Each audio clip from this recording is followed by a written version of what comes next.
time is 6:03 p.m. and I would like to call this meeting to order. Good evening, everyone.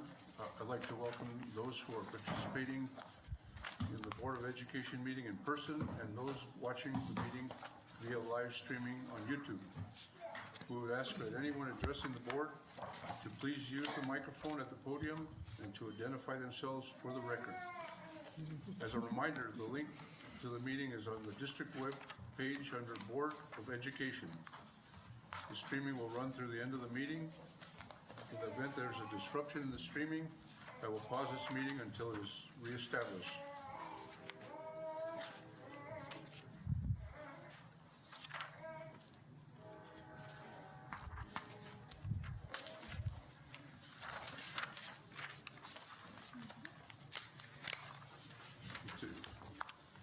Tonight, we're pleased to welcome two students, Enrique Labriana Bustillos from Peralta Elementary and Brian Jimenez from Tomei Elementary to lead the pledge.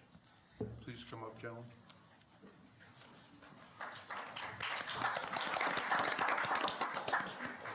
Turn around and face the people there. Before we begin the pledge, I would like to ask Mrs. Chavez to read the bios.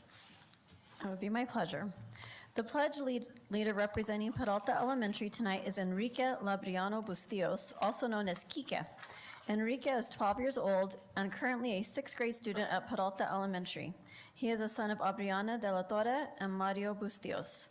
Enrique has 3 siblings, sister Lupe, sister Zuli, and baby brother Kiko. Enrique was chosen to represent Peralta Elementary because he exemplifies our core values and SEL pillars such as being kind to peers and staff, making wise choices, solving problems, and acting responsible. He is always with a smile and can be counted on to be trustworthy and honest in every situation. He currently is a student mentor at Peralta Elementary, and all his mentees absolutely love him. Enrique's favorite hobbies include playing club baseball for the Yard Dogs from Los Lunas, playing Fortnite with his friends, and spending time with his family fishing. Enrique would also like to play football, but his mom prefers him to stick to baseball so he does not risk getting hurt. I like baseball. Enrique does not mind this because he loves playing baseball with all his heart and understands why his mom does not want him to get hurt. After finishing high school, Enrique plans on going to college and playing baseball and becoming a Major League Baseball player. Enrique has attended Peralta Elementary for 6 years. He loved Peralta Elementary so much before it got remodeled, but now that we have a brand new school, he loves it even more and does not want to leave. Enrique states that he will miss our brand new school, but mostly he will really miss all the staff at Peralta Elementary.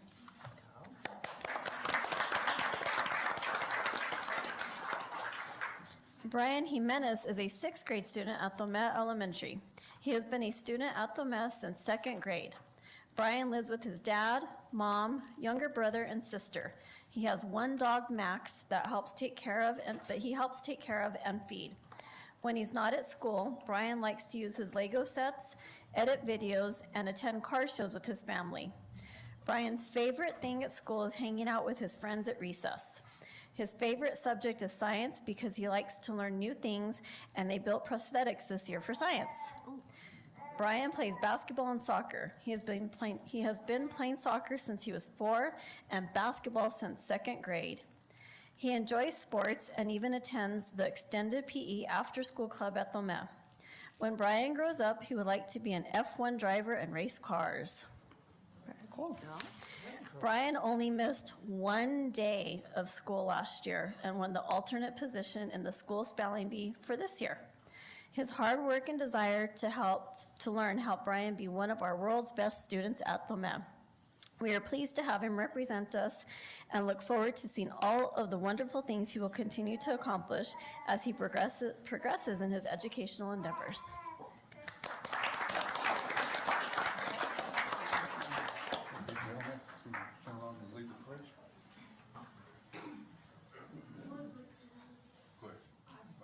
Allegiance to the flag of the United States of America and to the republic for which it stands, one nation, under God, indivisible, with liberty and justice for all. some stuff for you. We'll start on that end and shake some hands.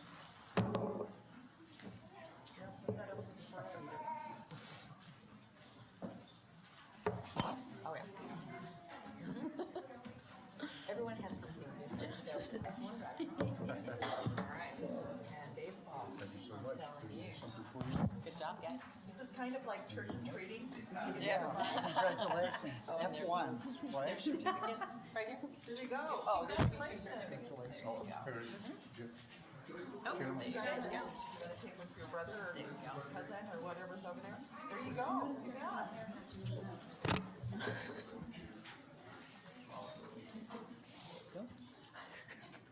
I didn't do it. Somebody did.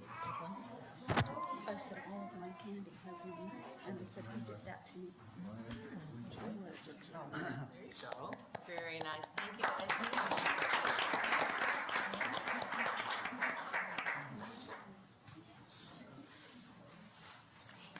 Oh, that's awesome.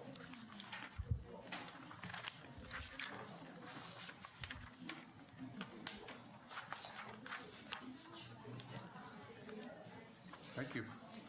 Thank you, guys. Thank you for coming. Mrs. Chavez, will you please announce the meeting?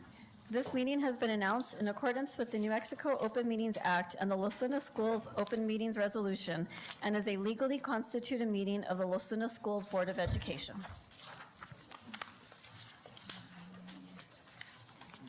Mrs. Chavez, are there any changes or deletions to the agenda?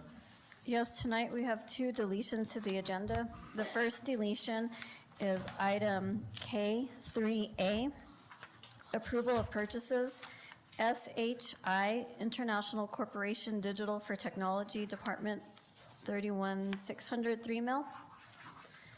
And the second item is K13, approval of MOU between LLS Foundation and LLS Board of Education.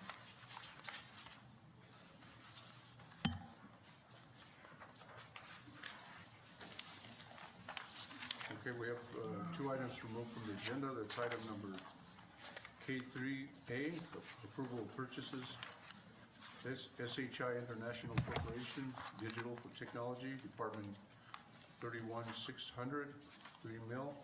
And the second item deleted is item K13, approval of MOU between Los Lunas Schools Foundation and Los Lunas Schools Board of Education. Mr. President, Yes? I Dr. move Osowski. that we approve the agenda with the deletions specified by Mrs. Chavez. We have a motion by Dr. Osowski to approve the agenda with the two deletions. Do we have a second? I'll second the motion. We have a second by Mrs. Simoia.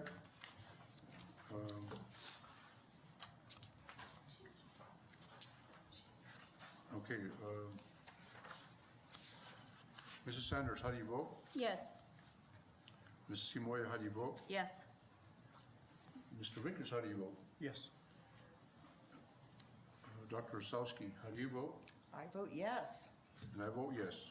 The agenda passes by a vote of 5-0.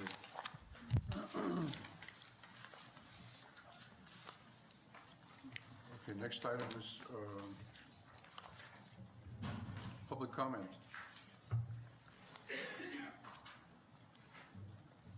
Mrs. Chavez or Mrs. Wolf, how many speakers have signed up to provide comment tonight? We have two speakers for it this evening.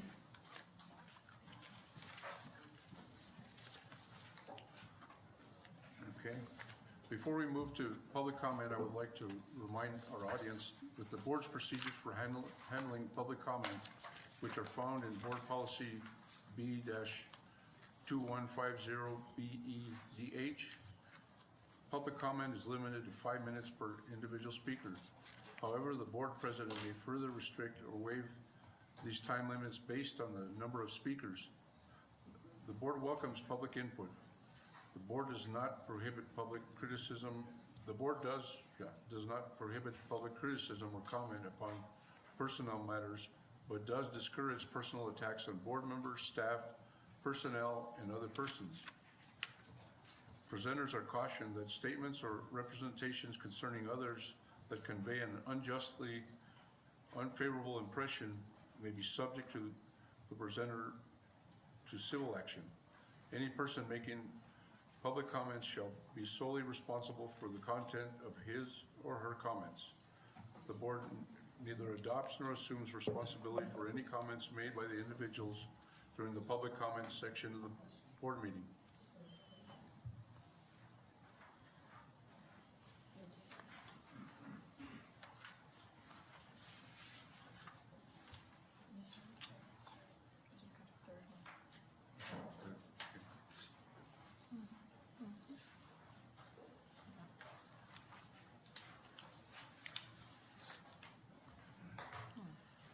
Okay, we have the first speaker, Mary Ann Chavez. Can you please come to the podium?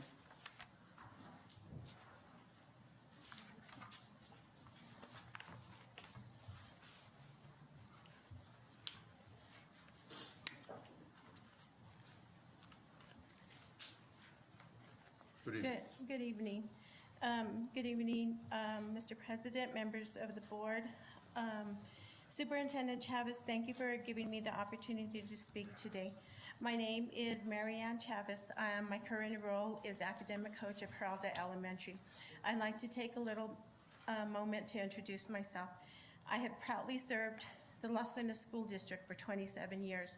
I hold a dual licensure for special education and general education, and I have recently earned my administrative license. I have also been an active member of NEA Los Lunas for the past 27 years, serving in various leadership roles, and I am currently serving as the NEA Los Lunas president. NEA Los Lunas values the long-lasting partnership with Los Lunas School District and would like to continue strengthening this collaborative relationship in alignment with our collective bargaining agreement. We are also eager to build and maintain positive working relationships with the Los Lunas School Board. Historically, NEA Los Lunas has been involved to participate in district committees and leadership opportunities that support shared decision-making and employee advocacy. In recent years, these opportunities have become less frequent, and we would welcome the renewed collaboration in these areas. With the new leadership and new members of Los Lunas School Board, I am advocating for the continued support of our employees as we move forward together. NEA Los Lunas remains committed to working collaboratively with the district and the board to ensure that we adhere to established guidelines and procedures, always with the goal of supporting students, staff, and the broader community, school community. I am sincerely appreciative of the work that NEA Los Lunas and Los Lunas School District have accomplished together and look forward to continuing this partnership in spirit of cooperation, transparency, and mutual respect. So, I have this that I would like to give to Ms. Wolf for the record so that it can be put into the minutes. Thank you. Thank you.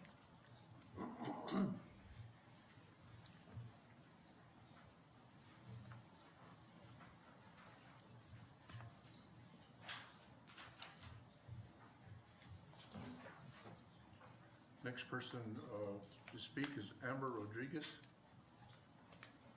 Please step to the podium.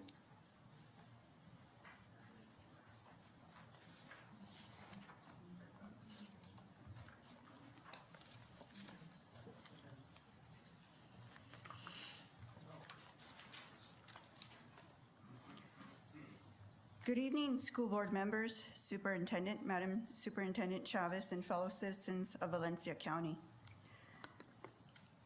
This evening, I would first like to repent on behalf of all parents, grandparents, and generations before who did not take up the call to raise our children in God's ways, according to Deuteronomy chapter 6, which states, "You shall teach these commandments diligently to your children, and shall talk of them when you sit in your house, and when you walk by the way, and when you lie down, and when you rise." Lord God of heaven and earth, forgive us for not teaching our children your ways, and help us to sit and walk with them diligently, guiding them in the truth, which is your word.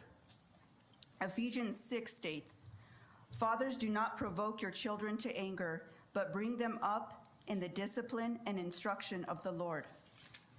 Forgive us, Lord, for we have provoked our children with anger, mental confusion, grooming, word manipulation, emotional mind games, shaming, and trauma, which has now caused our children not to have biblical morals, values, ethics, and thoughts, thinking what's wrong is right and what's right is wrong. I come in humility this evening, Lord, and I ask for your grace, mercy, and love to reign in our schools, county, community, and children. For you, O Lord God, did not give us a spirit of fear, of timidity, of cowardness, of cringing, of fawning fear, but you have given us a spirit of power and love, of calm and well-balanced mind, and discipline and self-control, according to 2 Timothy 1:7. In closing, I would like to hand out these books in which is evidence of where and how far we have come from God. This is not a conspiracy theory, but this is what has factually been found using the library catalog system of the district Destiny.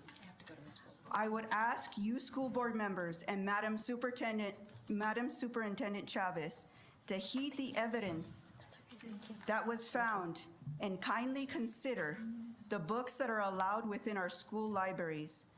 With that, thank you for the opportunity to pray, and thank you for your service to our community, children, and our state. In Jesus' name, amen. Yes, she has them.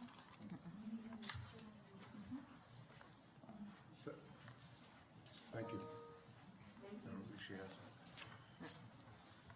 All right, we have another person, Margaret. What's your last name? Millard. Margaret Millard. Please step to the podium.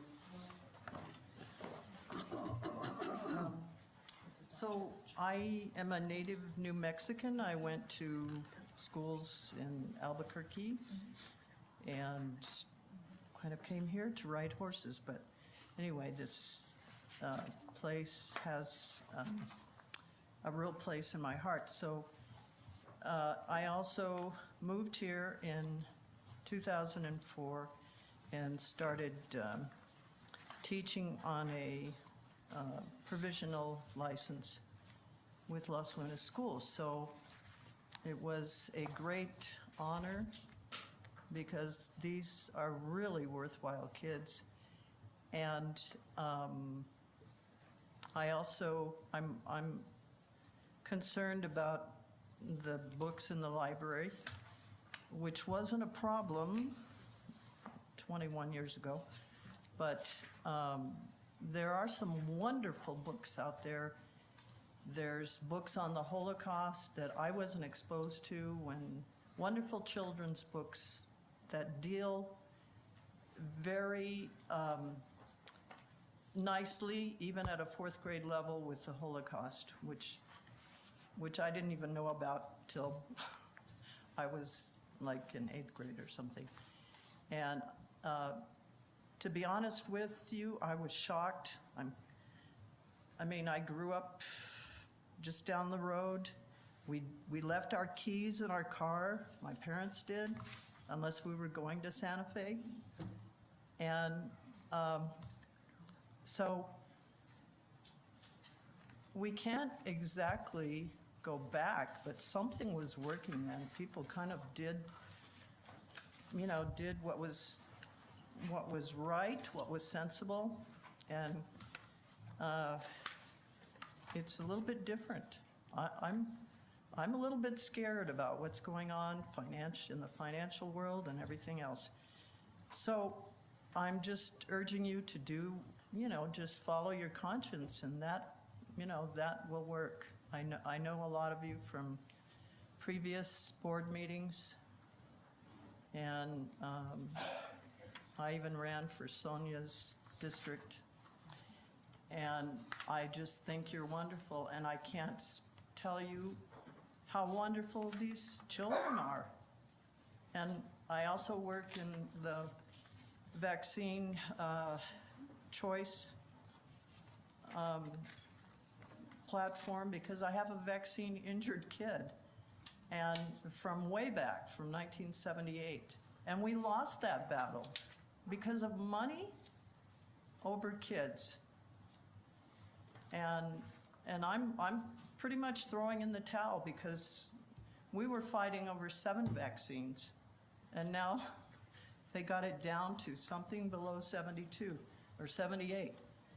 And it's just choice. I don't want to tell anybody what to do, except urge you to do the right thing when you can. I mean, you can't control this whole thing. It is such powerful interest trying to do stuff in our world.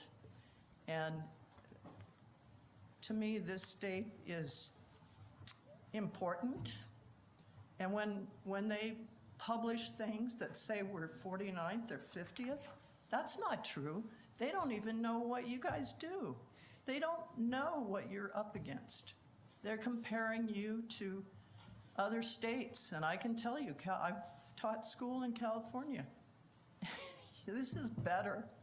And this district is the best in the state.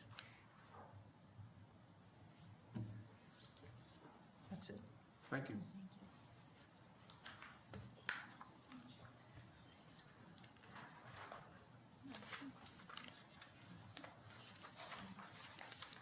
Okay, we're moving on to item F, approval of consent items.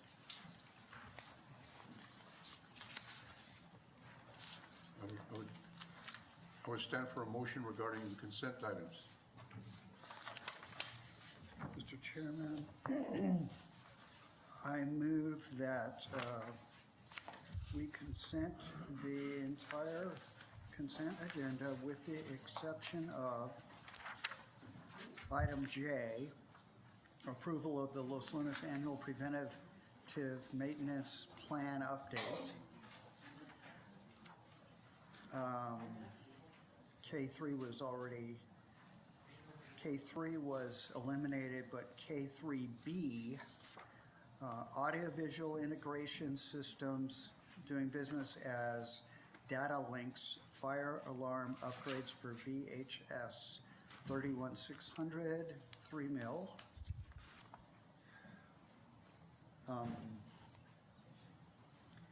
Item K5, approval of Los Lunas 2627 Indian policies and procedures for Isleta Pueblo. Item K6, approval of affiliation agreement between Los Lunas Schools and Eastern New Mexico University for Communicative Disorders Program and ENMU Clinical. Item K7, approval of MOU between Los Lunas Schools and New Mexico Public Education Department for Apprenticeship Building America 2 grant. Term ends June 30th, 2026. Item K12, approval of MOU between Los Lunas Schools and the PSCOC for K21-003 pre-K for RGE award modification, and item K13 was deleted. Okay, we have a motion by Mr. Vickers to approve all the consent items with the exception of the following. Item number J, approval of Los Lunas Schools Annual Preventive Maintenance Plan Update, PMP. Item number K3B, Audiovisual Integration System, DBA Data Links, Fire Alarm Upgrades for Valencia High School, 31600, 3 mil. Item number K5, approval of Los Lunas Schools 2006-2007 Indian Policies and Procedures, IPPs for Isleta Pueblo. Item number K6, approval of affiliation agreement between Los Lunas Schools and Eastern New Mexico University for Community Disorders Program and Eastern New Mexico University Clinical. Item number K7, approval of MOU between Los Lunas Schools and New Mexico Public Education Department for apprenticeship building. America 2 grant, term ends June 30th, 2026.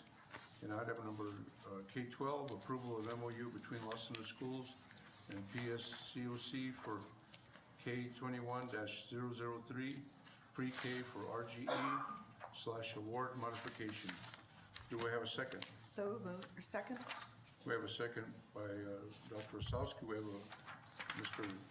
Vickers has moved and Dr. Osowski is second to approve all the action items as listed on the consent sheet. For the benefit of the audience, consent items are the action items on the agenda presented by the superintendent and her staff for approval. All agenda items have been reviewed by the board members individually. No discussion has been asked regarding these items by any of the board members. The action items may be submitted for approval with a one motion vote. The action items that are not consented will be discussed prior to action being taken. With that, I would go ahead and ask for a vote. Mrs. Sanders, how do you vote? Yes. Mrs. Simoy, how do you vote? I vote yes. Mr. Vickers, how do you vote? Yes. And Dr. Osowski, how do you vote? Yes? And I vote yes. The consent items were approved by a vote of 5-0.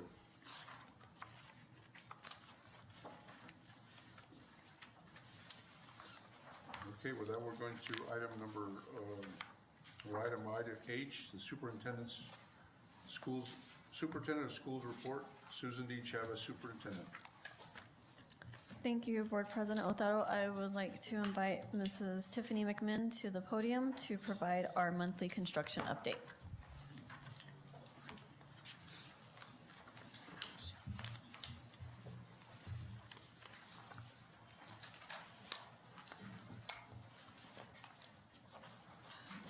Mr. President, members of the board, Superintendent Chavez, once again, thank you for giving us the opportunity to present to you some of the improvements that are happening across our district.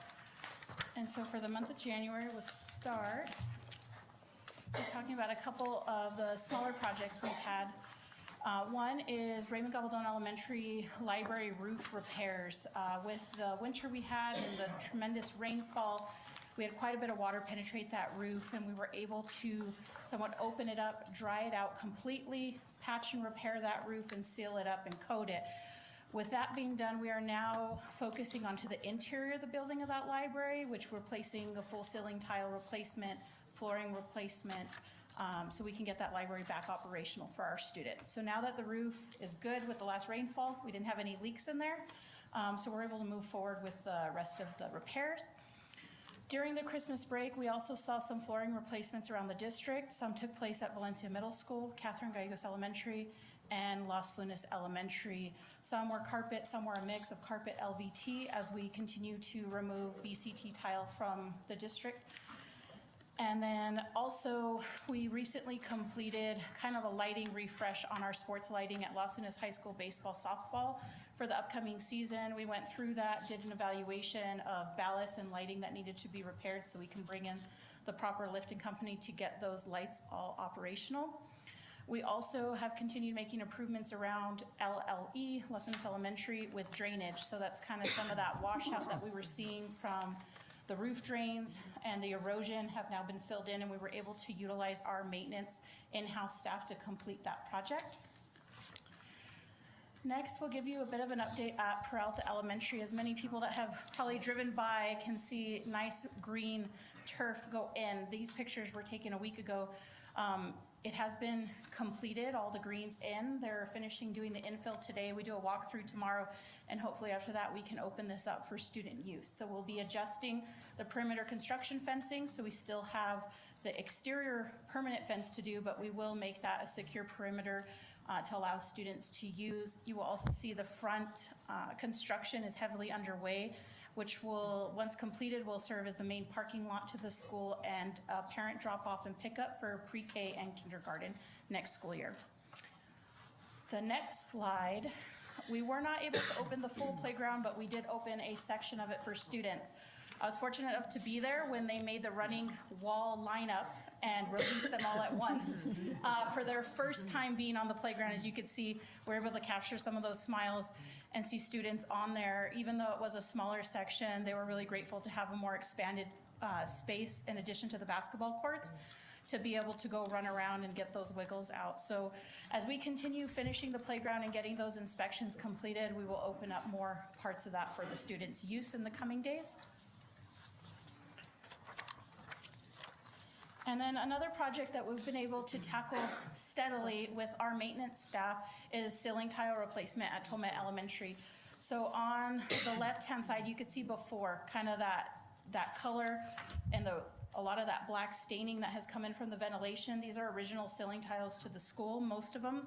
And then you could see on the right what a difference it looks as we're going through. We're replacing lights. We're making sure that that full ceiling grid is nice and fresh, but it sure does make a difference going into the classroom. So we're going to continue to focus on the different administrative spaces while we're in school, and then the cafeterias we can phase out. And then this summer, we're hoping to tackle pod at a time in the classrooms to continue this project. And then lastly, we'll give you a bit of an update of Ann Parish Elementary. Now that the floor plan was done, we're starting to see the elevations of those buildings come together in a 3D model of what the potential that this building will look like. Again, this is a work in progress. This is their first pass at kind of looking at those elevation heights. That is coming into the main entrance of the school there that you see in the front. We are continuing with civil engineering and all the electrical engineering, HVAC, plumbing is happening with the architect team, with the Ann Parish Design Committee, which consists of parents and staff and our administrative team. We are working on the interior design. So kind of starting to see what do these finishes look like? What are the colors gonna be? What type of flooring? And we're gonna start seeing a lot more color come to life in this building in the coming months. And so we're still on target to wrap up construction drawings at the end of May, that's our target date. We're still on track for that. And then from there, we go through all the process with CID and look at our RFP process. We're working closely with our purchasing director on how that's gonna look like in that time frame going forward. So that's where we're at in the design process, and I stand for any questions. Board members? Ms. Selby, do you have questions, comments? No. Ms. Seymour? Just a real quick question. One of those lucky that gets to drive past Peralta very slowly in the morning, very slowly in the morning. So I get to see the progress, thank you. It was like, woo, there's green in there. That was so cool. Was wondering about the staggered concrete fences. What's going in between there that blocks it off? I get that question quite a Okay. bit. It will be wrought iron fencing, similar to what we had in the old school, but a long way. We did add the concrete during design. It was brought up by many members of the community and staff, the safety, because it is such a major road and accidents, and also view for our students to kind of give privacy but not make it prison-like, you know, where it's just a concrete wall. So it will have wrought iron slats between there, fencing slats. Okay, and I was just making the assumption that these fencing slats can't be scaled or get someone's head stuck through there kind Correct. of thing? Okay. Correct. All right, just, I'm speaking for someone who would have tried it. Both of them. Okay, so yeah, thank you for that. I just wanted to kind of have a picture in my mind. Thank you. Mr. Rickard? This is a little bit off of your report, but we, actually, we have discussion on this later, so I'll get to that, the VHS alarm system. I'll ask my question then. It's on for discussion. Dr. Osowski? I have a few. So RGE in the roof. If it's not one section, it's another. How are we doing just overall with the roof at RGE? Overall, we've tackled our most severe problems that started in the kitchen. A couple years ago, we re-roofed that area. This area that we're looking for is the cafeteria is fine, skipping over to the library, and then they have two classrooms adjacent to there, which is the innovation lab and the computer lab. So that whole area got coated and patched up. So we repaired that, opened it all up, dried it out, patched and coated that roof. And so we're not seeing any issues there the way we did before. And like I said, now we're gonna start tackling the inside repairs of that area. So we feel good about the rest of our roof on RGE. There are still, as time, because it is aging, you are gonna see deterioration over time due to the age of it. And so that is something that we address as we go along and making those repairs on a consistent basis as they arise. So we don't really do anything preventative. We do have preventative maintenance that we do monthly. We go in and we inspect those roofs. We identify areas of concern so we can address them as they arise. Okay. I'm happy to hear that we utilized our own maintenance staff over at LLE. So on Peralta Elementary, did you say when more playground was going to be opened up? In the coming days, we're waiting for some inspections on the waiting on playgrounds, inspections. so that way we can ensure the very large structures are safe to do so. But I could tell a parent who reached out very soon, we're just waiting on inspections. So there's not like a delay in late May or Yes, so that's for the main playground that we are opening up. So on the tile pictures with Tomei, where we have the black around the ventilation systems, are we addressing the ventilation system? Yeah, these are tiles that we no longer purchase in the district. Unfortunately, they're very textured, and so they capture anything, whether it's dust from up or comes in, and they're very textured grit that you can't really clean in that regard. So these are something we are doing away with in the district. They're very old. We don't really purchase them anymore. They're hard to come by. And so all of our systems and our HVAC are done routinely through our preventative maintenance program as well, where we identify timeframes for our filters. They're changed regularly, they're dated so that we keep track of when they go in and the age of them. Okay. And I think that's all. Thank you very much. I appreciate the report. I guess I want to follow up on comments regarding RGE. We've, unfortunately, the district's been dealing with issues quite some time. 7, 8 years ago when I was a former board member and Ms. Sanders was the superintendent, and we were hoping at that time to eventually get the funds for that school, and things came up, COVID came up and other things came up, and we've had that delay. And then later on, Dr. Osowski and Mr. Vickers and Ms. Simoia had to deal with the issues regarding what they're going to do with the school, and now now it's kind of all our I don't know if problem is the right word, but it's something that we've got to come up with a solution on, and it's not going to be a quick fix. I appreciate what you're doing there, and it's kind of been that way for a number of years. We're just trying to keep that school open and keep it safe. So Mrs. Chavez has kind of been leading the way, and hopefully we'll get something going in the coming years, but we're working on it. And then regarding Peralta, that was, you pretty much knocked down an entire school and redesigned the whole area, and they did it while occupying the classrooms, and so that's been that's a pretty good feat there. And so I know that Ms. Chavez has noticed that there's been some delays, and we're not looking to blame anybody for delays. It was weather and what have you. And but what would you anticipate in your mind? What would you anticipate the completion of that campus? Currently, where the schedule that we have given Mrs. Chavez has been for mid-end of March. So we have I want to say like the third week in March is our target date. There are some things that we will have to come back in the summer while we don't have students on to make some other repairs, punch list items that we have, just like we did for Christmas break. We kind of withheld those. But overall, the project, all our playgrounds open, our parking lot, and all of our fencing completed about the third week of March.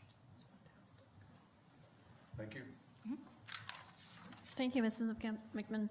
I will invite Ms. Tracek up for her monthly presentations.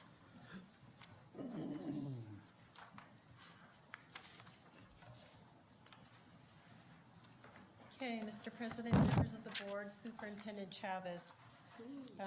At risk of sounding like a broken record, I'm going to go over the same reports, but since we have a new board, I'm going to go ahead and perhaps go into detail kind of when we started going over these reports.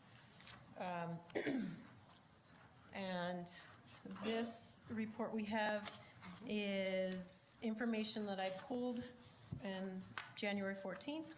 But basically, a lot of the reports that you're looking at, we have completed December in total. So the reports that you have seen are the month of December. But when I actually give you these reports, I kind of give you a more what they look like today.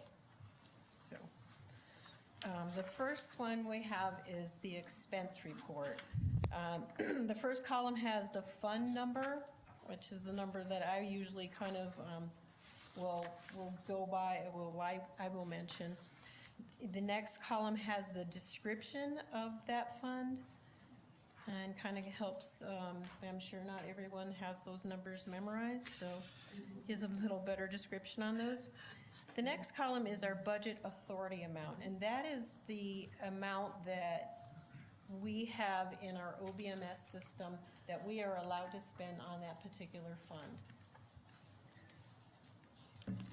The next column is budget authority after bars. So I'm going to kind of skip down to Fund 24220, and you see that blue highlighted 5,000. If you recall, this month there was a bar in there as an initial bar to add 5,000 to the budget for that fund. And so once this board date is finished, and tomorrow what we will do, the board has approved that bar, we will go ahead and post it on our OBMS system, and we will wait for the PED to approve it, and then it becomes part of the column, the budget authority amount. So if you follow that down, you see the amount remaining of expense on that is 100%. So of course, we have not spent anything because that bar has to go in, it has to be approved, and then we can start spending that fund. The next column is our spent or encumbered. So this column not only has checks that have gone out the door, whether it be through our accounts payable or our payroll, but it also has encumbered. So that would be anything that we have a purchase order that hasn't been paid, or a contract for a person, an employee, their contract. We have what we've already paid them through payroll, and the amount that their contract still has left on it to fulfill. So when it comes to the encumbered amount, it is not necessarily going to happen for sure. An employee could leave and that contract ends, and someone comes in a little bit later and maybe they don't make as much. And so, but overall, that's pretty much encumbrances are true to what's going to happen. Depending on the fund, it's possible, like transportation, they may open up all kinds of purchase orders, so they have something just in case. So I was used kind of, for example, open POs for tires, because if a tire goes out, we're not going to want to stop everything, get a purchase order and have it. So there are a lot of part type of purchase orders that are open that may not necessarily get used. The next column is the balance remaining, and so that's going to be our budget authority after bars amount less the amount that's been spent or encumbered, gives you the balance remaining. Then the next column is the percentage remaining. So that is the amount that we still have in that particular fund, the balance that's left versus what we have the authority to spend versus what we've either spent or encumbered, how much is left there. And so if you look at the very first one and you're looking at operational, at first you might like that number has been low right off the bat from the early parts of the fiscal year. It keeps going down, that percentage each time, each month. However, it's always been low, and that's because a large majority of the operational fund has salaries in there. And so salaries with contract are already in that number from the very beginning because people with their contract is the expenses in there for the whole year. So it kind of needs to be explained because it looks like in the beginning of the year, I think we were probably at, 35% remaining. And that sounds scary when you have a whole year left. So really, this is a report, and it's not a one-size-fits-all. In some instances, when you look at that percentage, some percentages are good to be high, some percentages are good to be low. It all depends. Depends on whether it's a fund that's reimbursable, if it's a fund that monies carry over. So it is kind of hard when looking at those numbers. So you kind of need to kind of know what that fund is like. So, but there are numbers that I do go over and look at. Does it sound reasonable? Does it sound right? And the percentages that we have here, there's actually none that I'm concerned about. So anyway, then at the bottom, I do have a grand total showing you the percentage that we are at now today. And then I kind of give you where we were in the prior month. So you kind of can see when it comes to expense, the prior month was at 35%, and this month is 34%. So it will continue to kind of go down. Okay, I can go ahead and move on to the revenue side, or if you have any questions on. Anyone have any questions? I have one question, Mr. President. Yes. Mrs. Trazik, I know we've talked about Fund 24153, the English language acquisition, and I know that that's very tough because the materials that are allowed are very regulated and slim pickings, not available, on and on and on. But yet we budgeted $191,000. Right, so we do have to budget the amount of the award that we're receiving and the carryover that we expect. So the budget does, it's not like the budget authority is the amount that we can expect to receive and how much we anticipate our carryover will be. Sometimes we find that the carryover estimation could be off, and that will get changed once the final award comes in. So we'll get an actual award letter, and we will be told what our final award is and how much our carryover is. And so there could be, you'll see bars adjusted. Those come sometimes in January or February-ish. It just seems like so much money that is sitting on the table with not having opportunities to use it. It's bothersome when we have other areas. It is a really difficult fund. It is limited, like you said, on what can be done. And there is a plan in place to spend a large chunk of those funds. I believe, I know for sure $70,000-ish is the estimate. That's not reflected, and if you look on here, it has 100% because it hasn't been processed yet. Part of it is for Be Glad, and they're still working on, Be Glad is a training for teachers, and it's 4 days worth. So working out those days, we don't want to take 4 consecutive days having a teacher away from the classroom. And so trying to work with that vendor to pinpoint those 4 days, that has not been processed yet. So the plan is to do that, but it's not, it hasn't actually, no purchase order has gone through for that.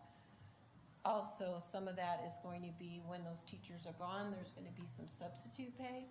And so that's also not going to be shown until actually after it happens, because we can't process anything ahead of time when it comes to payroll that's not on a contract. So when you see, because of payroll, like I gave you the example in operational, if it's a contract, you're gonna see the entire amount of the expense of that contract already on our books. You're gonna see what you actually already cut the payroll checks that have gone out, and you're gonna see the balance on their contracts. When it comes to time card pay and like substitutes, that pay is not on a contract, it's gonna come in through a time card. So that doesn't hit your books until it actually happens. And Be Glad doesn't happen until, I believe, March or something, so. That's good to hear that there's a plan. There and that is a we- plan. And we're working on it because we're 6 months in. So $191,000, I mean, I'm just money sitting there when we could be using it for kids. And would you describe a little bit about the Disability Innovations Fund? That's new to me. That one, that's new to me also. That one was able to purchase math manipulatives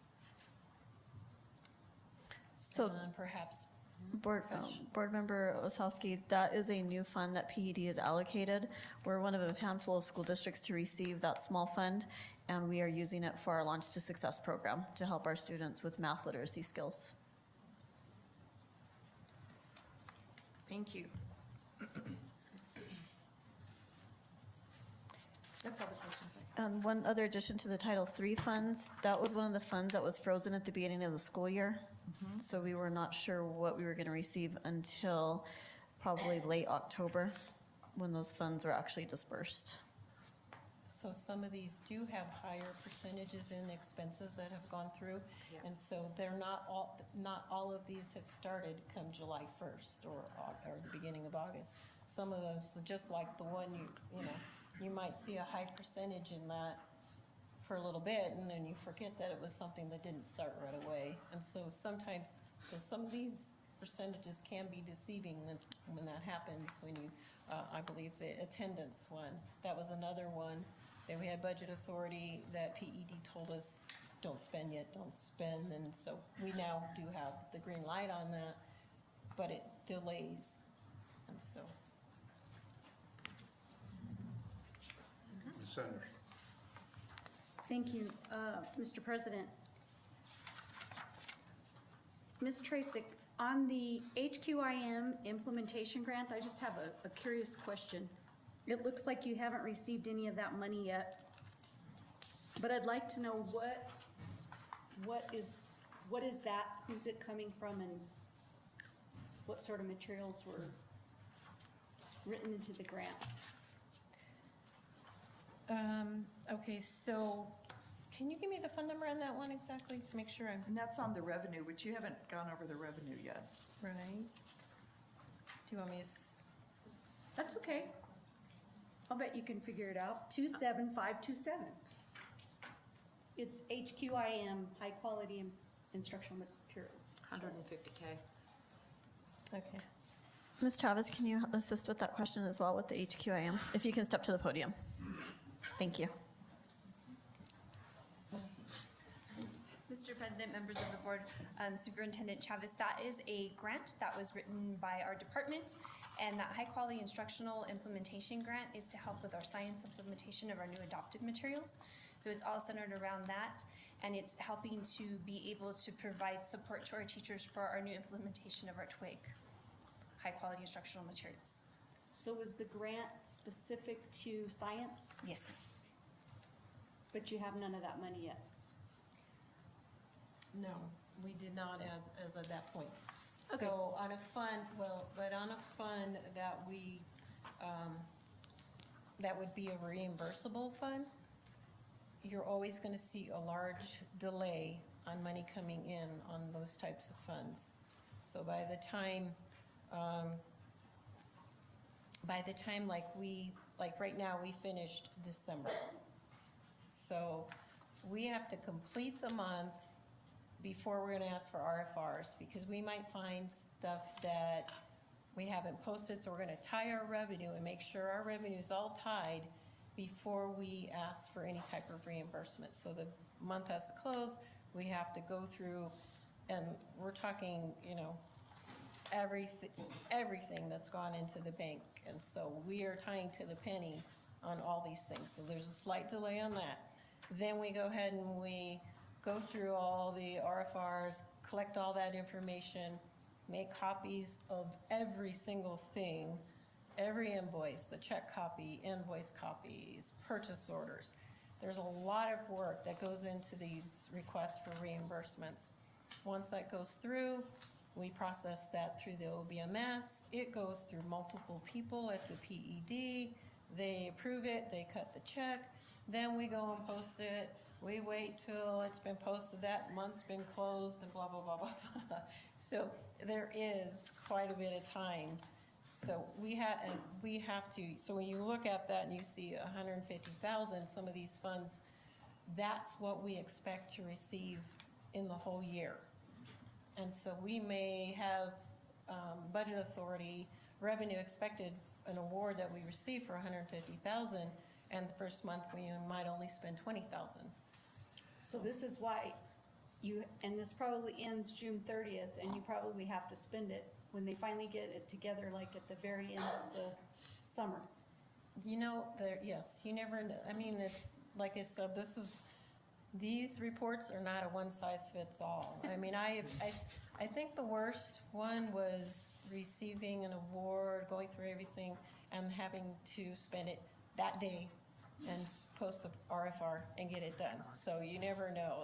They're different. I think the worst one was on the day we finalized it, having to post it, and So this getting it done in a day. So this is probably off the topic, but do you have, is there a decision made on the HQIM materials for science yet?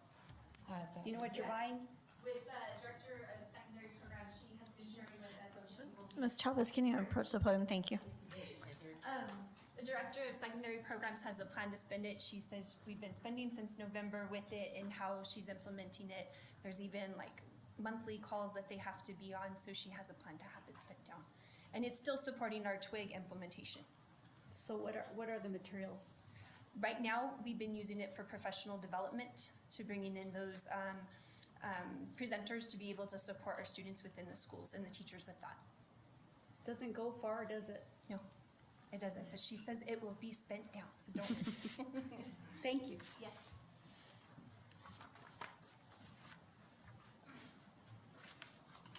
Okay, so that does bring us to the revenue report. Again, you have the fund number, the fund description, and the budgeted revenue.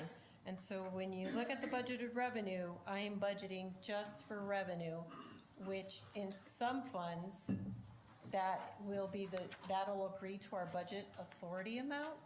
And in some cases, like operational, we not only budget for the revenue that we expect to receive, but we also budget for our cash.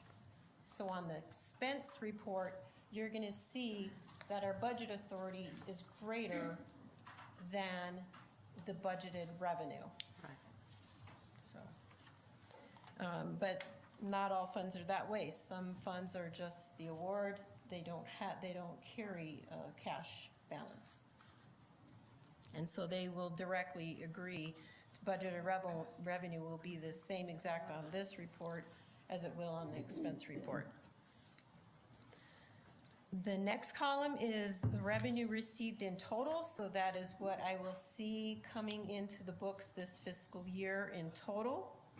But some of that revenue that does come in deals with the prior year. So a lot of these reimbursable types of funds, so you're gonna have a fund that, say, let's pick Title I, the June RFR is not going to be processed before the end of June. It's gonna come in the next fiscal year. So you're always gonna, on these reimbursable types of funds that actually have activity up till the very end, which something like Title I would, because Title I pays for salaries in some cases, and that would be a contracted salary, and so that's gonna finalize, let's say in June, that's not going to get requested until July, so it's going to be paid in the next fiscal year. So extracting out any revenue that deals with the prior year, the difference between total received less the prior year revenue gives you your current year revenue. And then the balance remaining is the difference between the budgeted revenue and the current revenue gives you the balance remaining expected for that fiscal year. And then the next column gives you the percentage remaining. Again, I do a total at the end where we are right at that point. When I process this January 4th, we are at 49%, and the prior year we were at 56. So you do see some progress in that. We're receiving revenue. Our remaining revenue to be received goes down as time goes on. So I also put on when it comes to the revenue, excuse me, the remaining months, and so we're looking at five months left remaining out of 12. It gets you at 42%, which if you look at operational, you can see the revenue percentage is at 42%. And that is going to be because that is a fund that we receive equal payments from our revenue. We receive 1/12 of the expected SEG on a monthly basis. Okay, any questions on the revenue report? I'll go last. I'll let everybody else go first. I have a few. Senator, do you have questions? Thank you. Seymour? I don't have any questions. Mr. I'm Rickard? good. Got a few. So I'm noticing that we have several accounts that are sitting at 95% remaining, or 83%, 72%, 91%, and we're 6 months in, right? So we should be down a little bit. Now, I know some of them, like the Title I we talked about, that was late release from the feds. Is that the same thing, Title I, the CSI fund? Because that's 24190, because we have a few schools who could be using that money. Is that a similar situation, late release from the feds?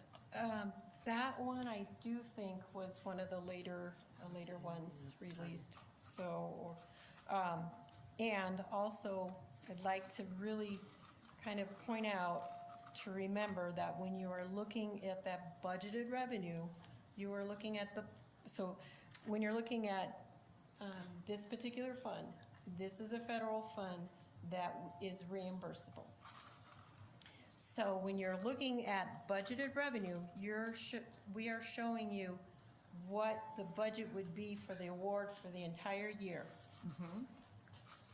And what you are going to receive is you're going to receive after you've spent those funds. So you have to spend the money, then ask for reimbursement. So you may have only, up to a certain point. So you start a little bit later and say you started, I'm not sure if this one was in November or December when it started, but so you're only going to see what you have processed so far at your last RFR that's been processed. So that's even more concerning, because if I understood you to say that the revenue that we've received is what we've processed, we've only spent 10% for CSI schools out of Title I. 10% of its budgeted amount. So, And we're 6 months in. okay, and so some funds matter whether they pay salaries. So any fund that you see pays salaries and it's going to be a person on a contract, it's going to go through the entire year. So that's going to delay. You can't pay for everything on it. And if it's a fund that has started later, you're not going to ask for reimbursement until you've expensed out first. So you've got money delayed. So when it comes to these federal funds, they are slower, and that's why you can see, when you look at prior year, you've got over 3 million, almost $3.7 million that you received come the next year. So there's always a delay. Yeah, I don't And think you're I gonna really see- addressed it. Okay, But And really to- Is that money being spent from the general fund, or So Where what do you come up with the happens money? is, each fund, it's like their own little checkbook. We keep Okay. each fund separate. The money goes, if Title I pays for it, it comes expense out of Title I. All that gets processed when the money comes in, it gets posted to Title I. But of course, all of these reimbursable funds, their cash balance is always going to really be in the negative, because you put the money out and then you wait for the money to come in.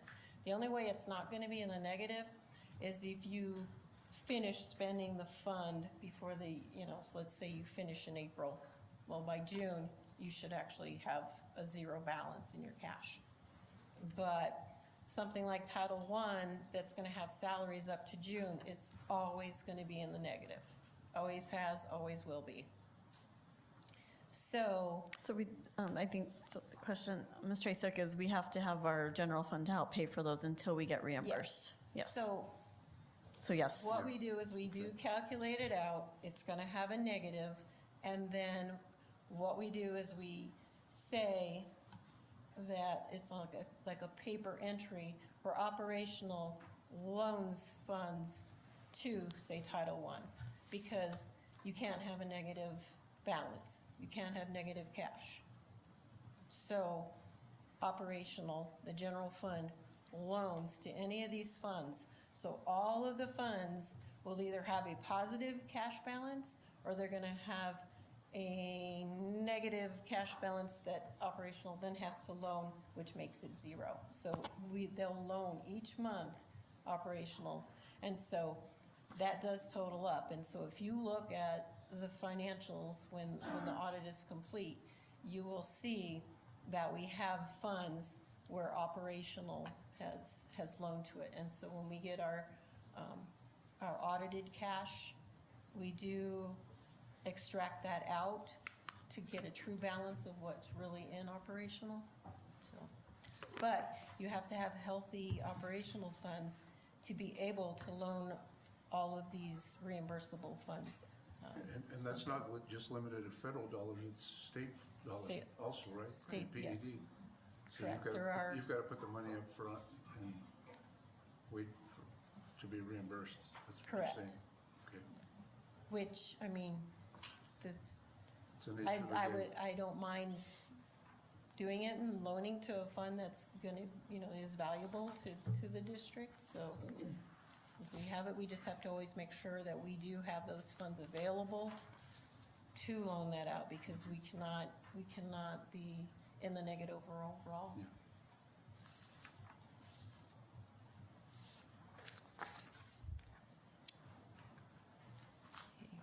Any other questions on the revenue, or? I'm good, thank you. Okay. The other thing I'd like to go over is kind of an update on the audit. So this year, the deadline for the regular audit was extended, and it was actually today. And today, we signed the paperwork, and it was submitted today, so thank you. And it goes to the state auditor. We will have to wait until that's completed, so it is still in the confidential stage, until the state auditor approves it, and then we will be presenting it to the board. And after that, then we can openly talk about the audit. As far as the special audit, that's still ongoing. That's all I have on that. Any? Thank you. Thank you, Mrs. Tracek. Our new calendar year is off to a busy start. Our staff returned from winter break to 2 days of professional development. The trainings included district training sessions as well as school site training sessions. Staff also had prep time in their classrooms to prepare for the start of the spring semester. And our students returned to school on January 7th. Parent-teacher conferences are scheduled for the week of February 2nd. Conferences will be held all week, and school will be on a regular schedule. Although we are in the middle of this school year, plans for next school year are well underway. This includes the opportunity for parents to complete a school transfer request for their child and/or children. The school transfer window for current students opened this past Friday, and it will close on February 13th. Information on transfers is on our district website.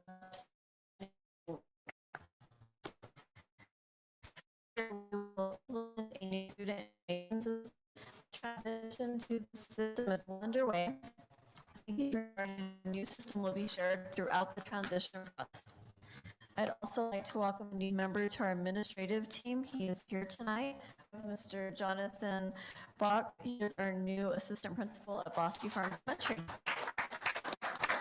Mr. Bach, if you could please stand. Thank you. Welcome.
Be on April 22nd from 5:30 to 7:30 p.m. at the Los Lunas Elementary Gym. Sparrow Empower, what's the next slide? I apologize. I was looking at mine. Can you go to the next slide, please? Did I get stuck? There it is. Oops. Nope. Sparrow empowers students to tackle fun, real-world mission objectives while building coding, design, and computational thinking skills. And it is for our elementary 1st through 6th grade teams. We have a couple of members of our educational technology department here tonight, our digital learning coaches. We have Michael Romero and Tamara Aragon. And Ms. Vanessa Chigimbo leads the department, as well as Ms. Kathy House. So we're very excited for the events. Our teams work really hard, and our students every year. I've been able to go to almost every year of the film festival, and the kids are so excited to showcase what they've created. We would really like to thank our educational technology team members for their continued hard work and dedication, and we are so excited to see what our students will create. Our winter sports season is in full swing. Our student athletes are competing with class. We look forward to district games, meets, and matches in the next month. And we also had several of our student musicians participate in All-State, the band fest this past weekend, and many were scored really well in their performances. I would also like to thank our staff for their continued diligence day in and day out. Safety is our priority, and thank you, staff, for your persistence with keeping our students and our schools staff safe. And with that, that concludes my report for this evening.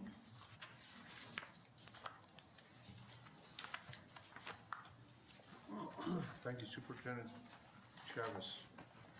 We'll now move on to item I, board commendations. I have a couple. Mrs. Sowski. Thank you, President Otero. I have a couple. We have the Matanza coming up this weekend, and we have a snow and rain weekend also planned. My favorite time of the year is the mud and the cold. And there's a lot of workers behind the scenes that help us get ready. So we show up and things are there and waiting for us. So just want to thank them ahead of time because I know they'll be pulling time away from their family and they'll be out there when it's even colder and much earlier than I will be. But I wanted to give them a shout out going into it. VMS Cheer took their second place. Very proud to see that. Lady Tigers basketball team is doing an amazing job, so I wanted to bring that up. And I appreciate the bulletin boards at the back of the room. So this was, I think, the first time in about 24 months that I've actually looked at the back of the room. So I wanted to put a shout out for that.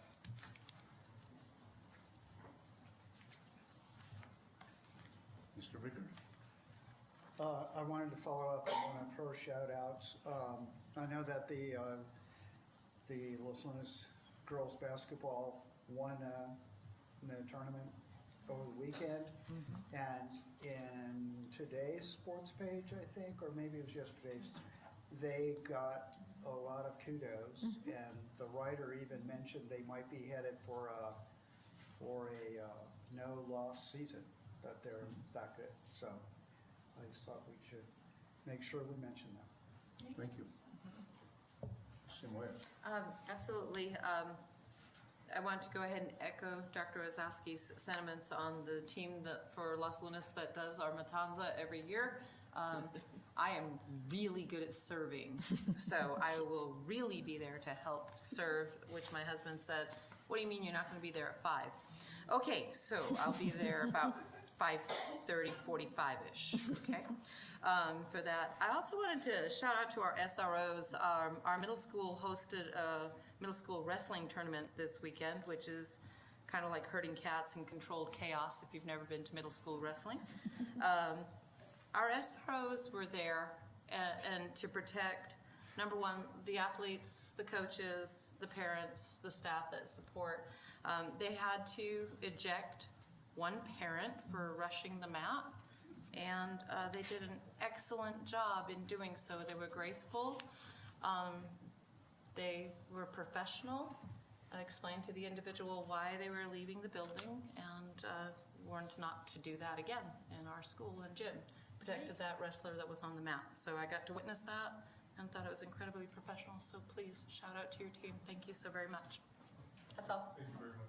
Thank you. Well, all my thunder's been stolen. Oh, that's what, yes, to start with you next So time. I'll just say, we are the premier school district in the state, and we'll get there. These people out here have stuck with it thick and thin, and here we are. So I'm grateful to be here, and with this board, I think we can make a big difference. So.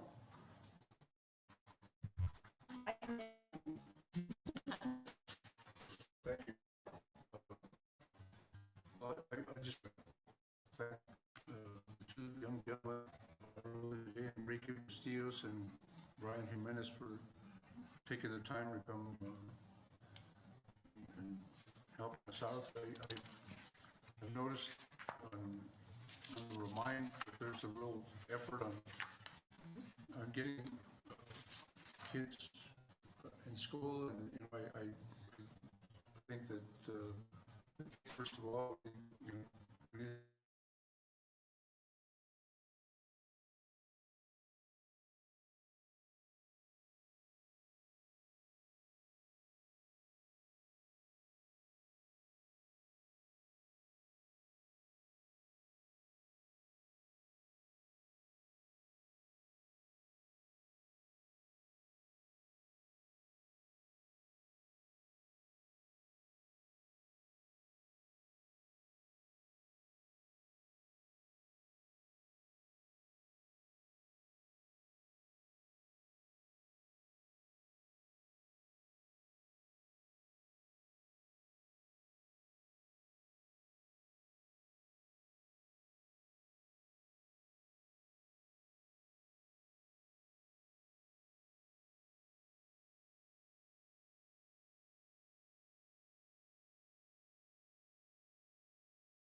And then the other two are focused on the preventative maintenance, which is checking belts and changing them, filters, greasing bearings, and they're all done on a cycle. So the report that you're seeing in the preventative maintenance plan is pulled from our work order system.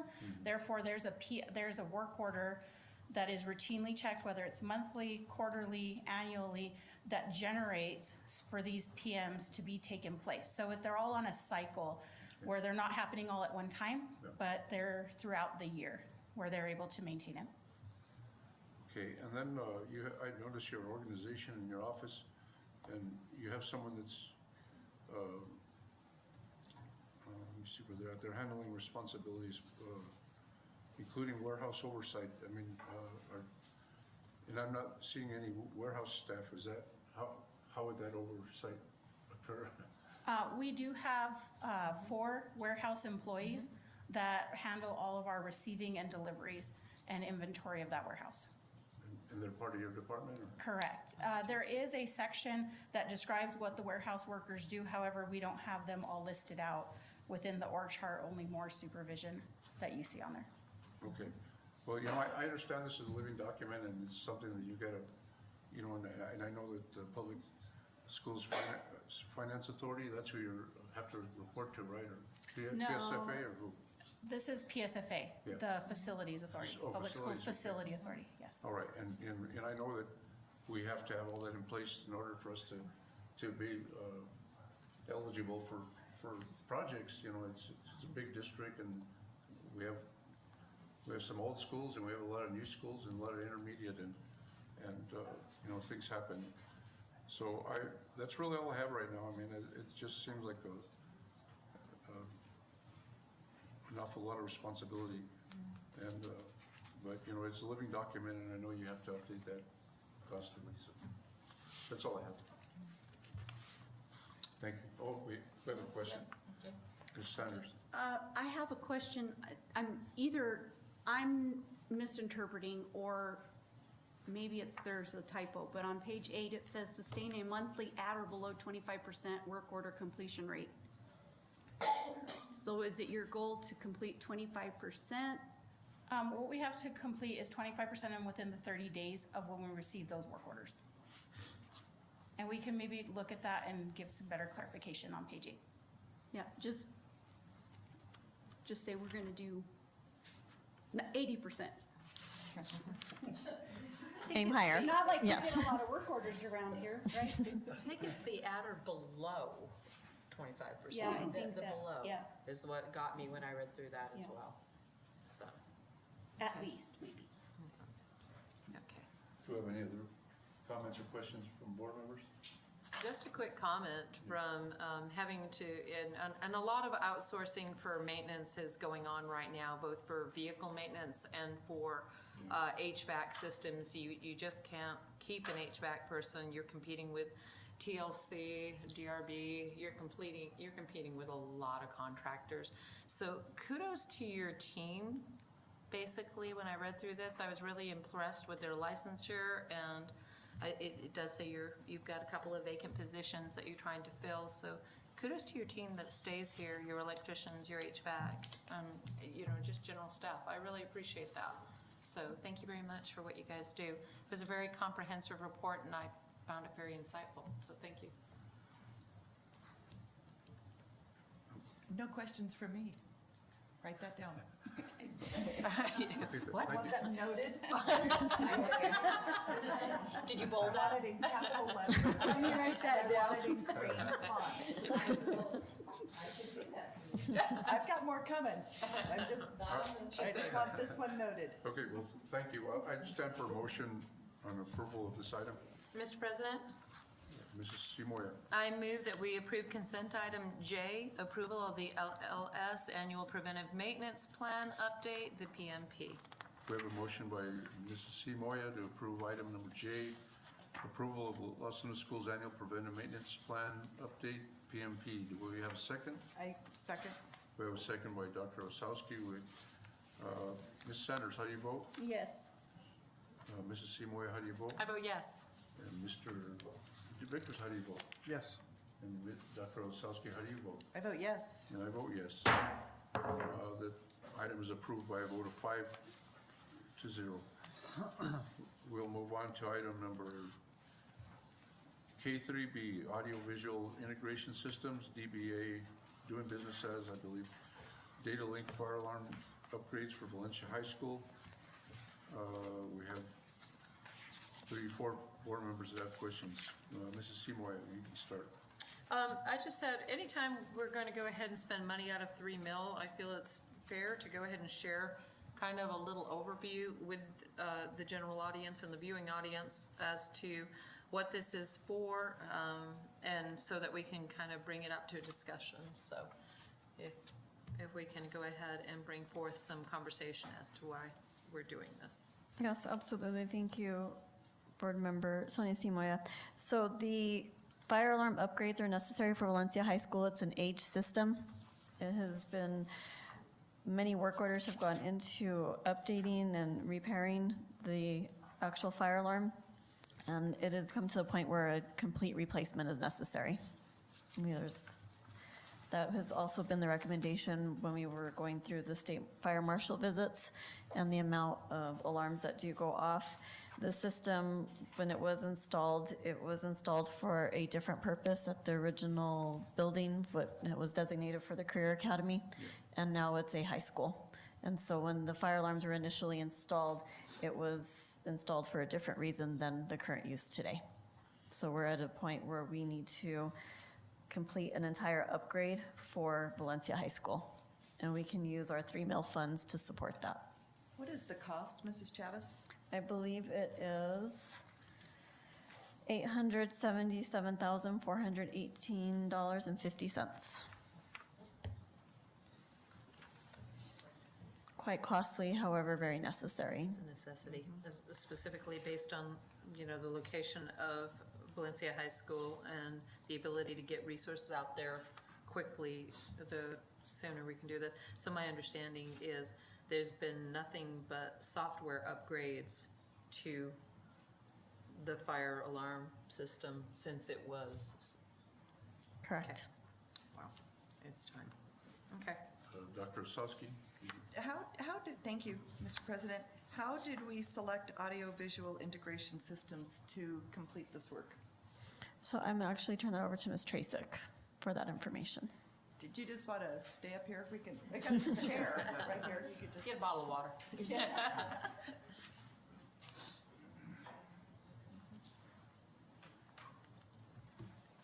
Mr. President, members of the board, Superintendent Chavez. So this particular vendor has been doing conducting our testing, working closely with our fire marshal. So they are very much aware of the problems that we are having at this time. And this is something we would like to do as soon as possible. And so they are a vendor that has a CES contract, so it's a vendor that we can use. And being they're so familiar with what we have going on, and they will be able to do this sooner. So because time is of the essence, this is the vendor that we have chosen. Are they like standardized? Have we used this company for other systems within the district? Yes, we have been using this company now for a couple of years. Okay. And we've been very happy with the results.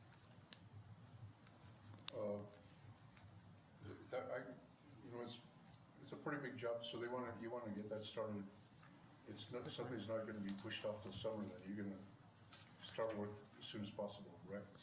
So Board President Otero, yes, our plan is to start as soon as we do receive board approval.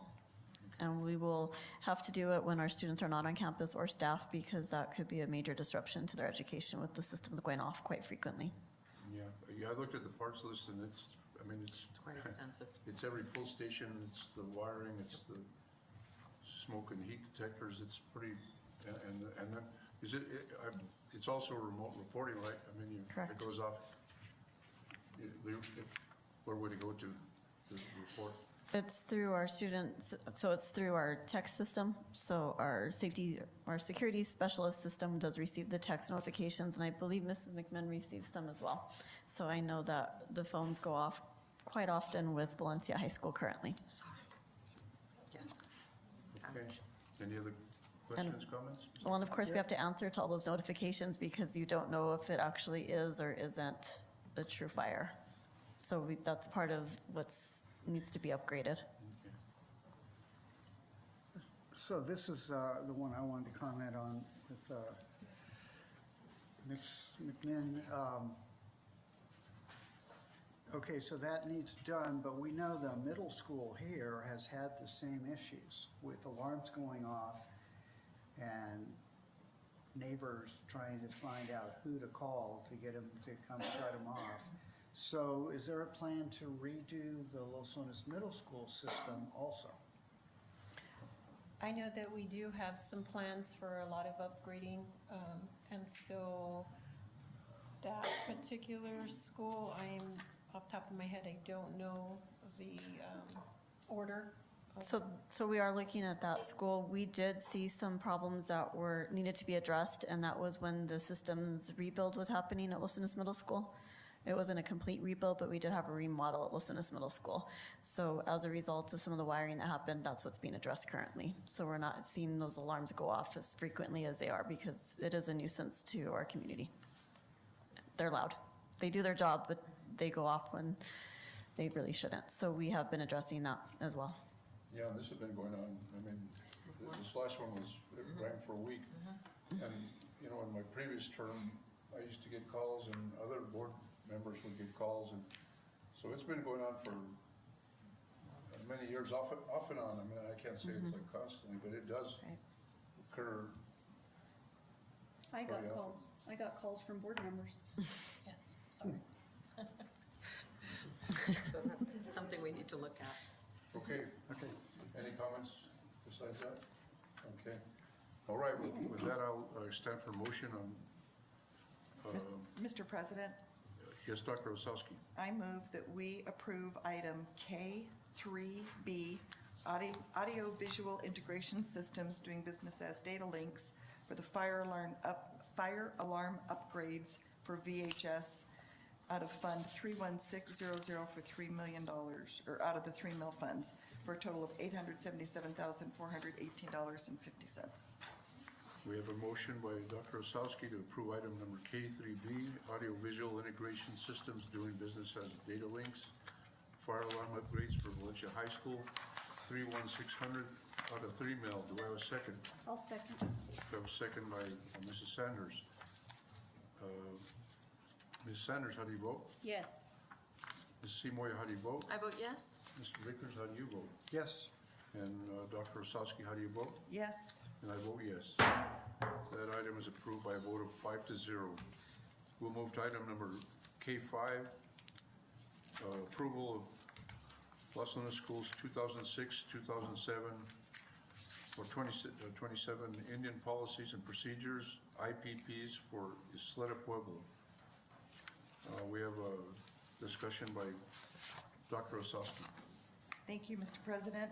When I was reading through this, something kept coming up, and I thought, I know the board has never seen this information, or at least as long as I've been on the board. So specifically, Los Lunas Schools receives written responses to comments, concerns, and recommendations received from tribal leaders and parents of American Indian children through the Indian Policies and Procedurals consultation process. But these comments, concerns, recommendations, and then the school's written responses, the board has not received these.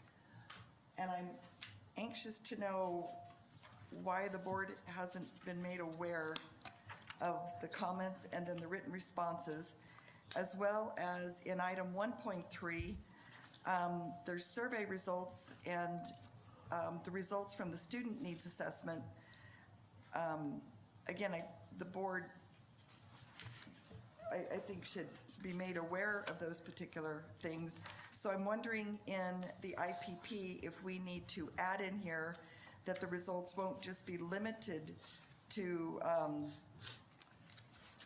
the tribal leaders or the parents of American Indian children, but also that we're clear that these results and findings would be also disseminated to the Board of Education. So I'm curious about that. So I'll have Ms. House answer. Thank you, Board President Dr. Thank you Osowski, very or Board Member Dr. Osowski. Yes, Mr. President, members of the board, Superintendent Chavez, Dr. Osowski, I am happy to have Kathy gather those materials so that we can get those to you.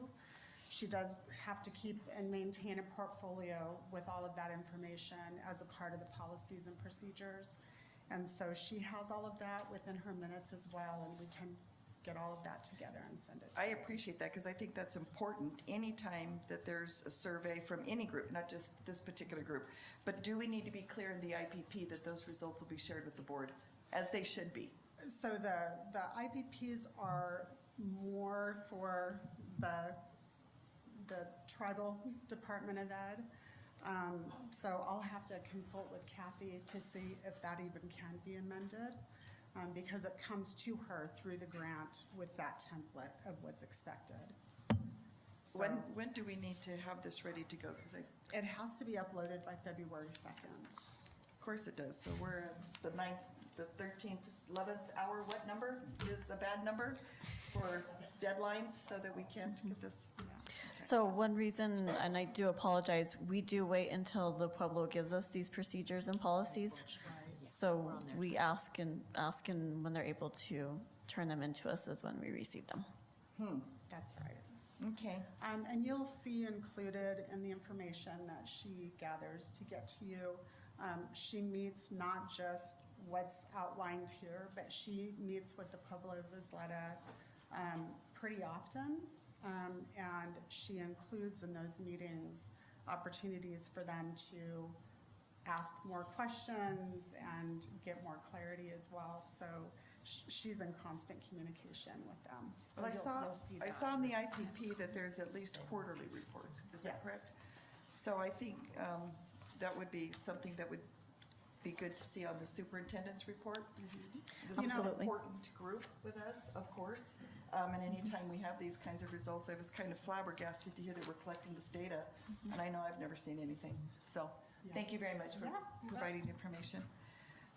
I would agree with Dr. Osowski. I mean, this is actually coming to us for a vote, so I mean, we should be in the loop. Any other questions or comments? Mr. President, Ms. Sanders? I might suggest that we, as a board, adopt a policy that doesn't just encompass this particular Right. Indian policies and procedures, but rather anything that we have out there that we are surveying our community, that information is shared with the board. So that's something that we can do.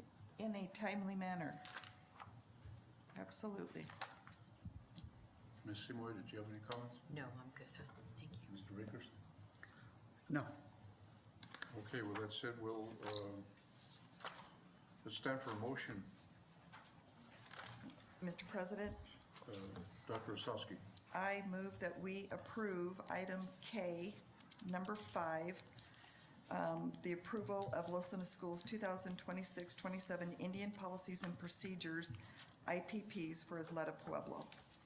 We have a motion by Dr. Osowski to approve item number K5, approval of Los Lunas Schools 2026-2027 Indian Policies and Procedures, IPPs for Isleta Pueblo. Do I have a second? I'll second your motion.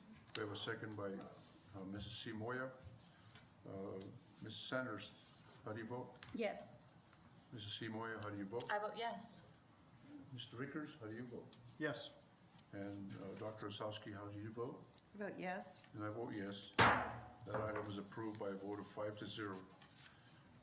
We'll move on to item number K6, the approval of affiliation agreement between Los Lunas Schools and Eastern New Mexico University for Communicative Disorders Program and ENMU Clinical.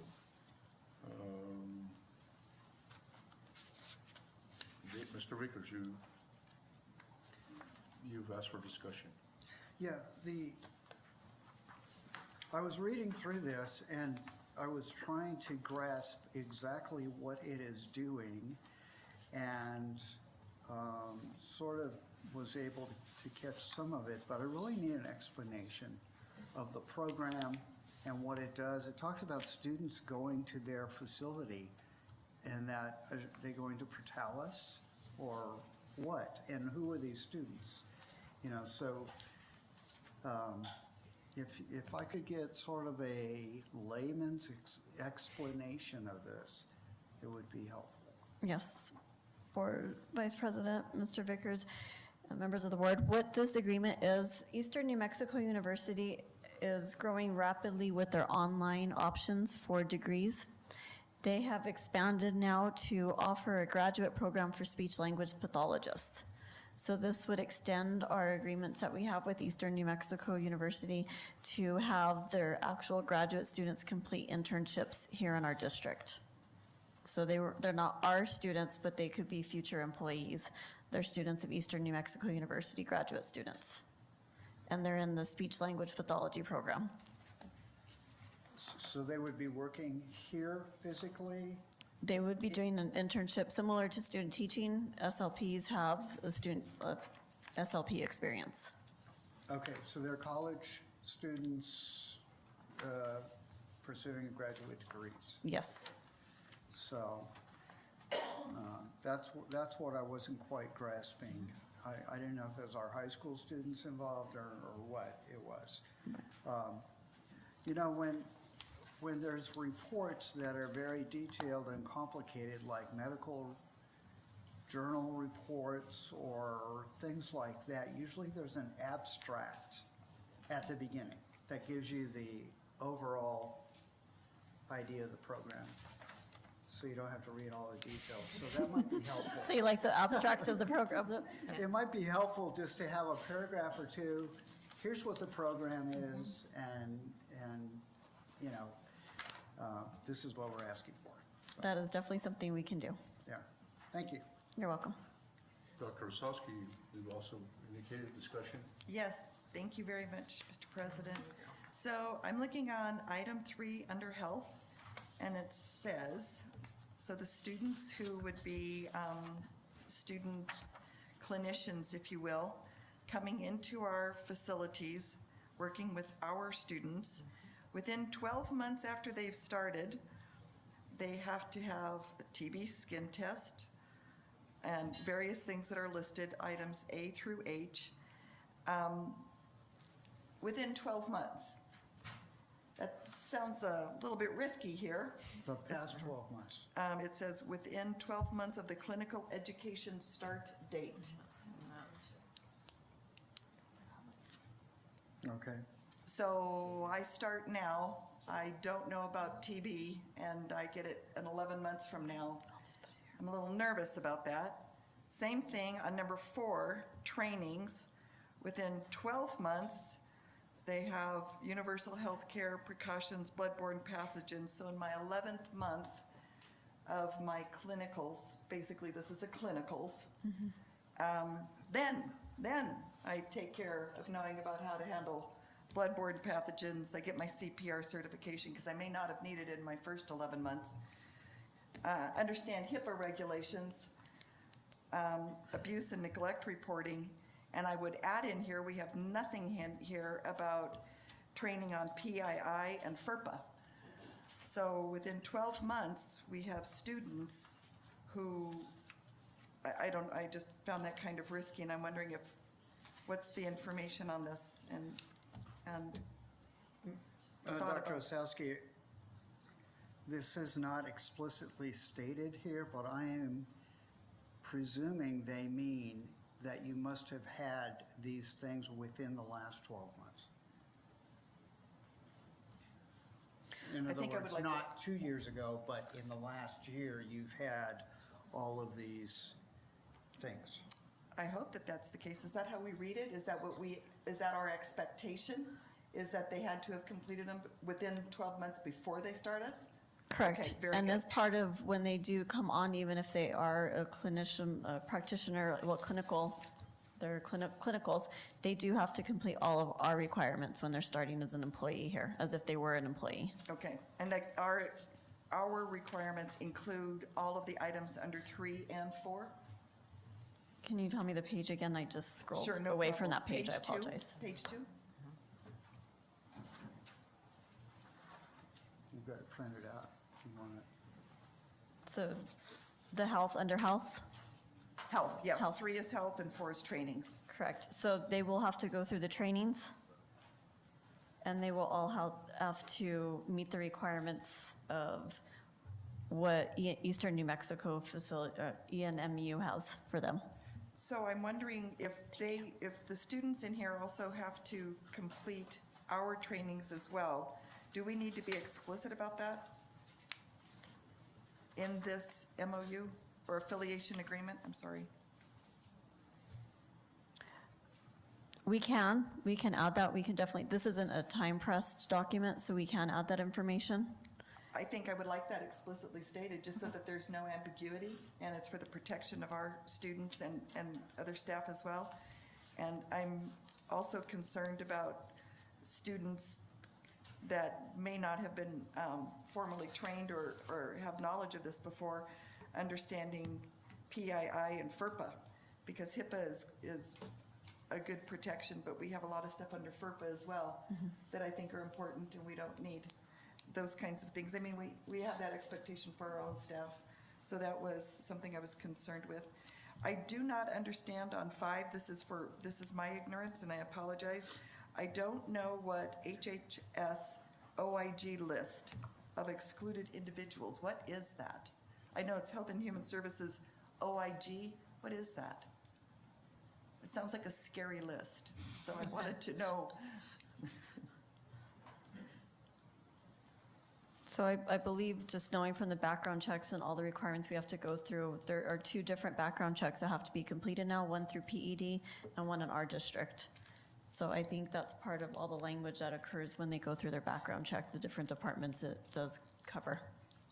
Okay, I just have never seen those.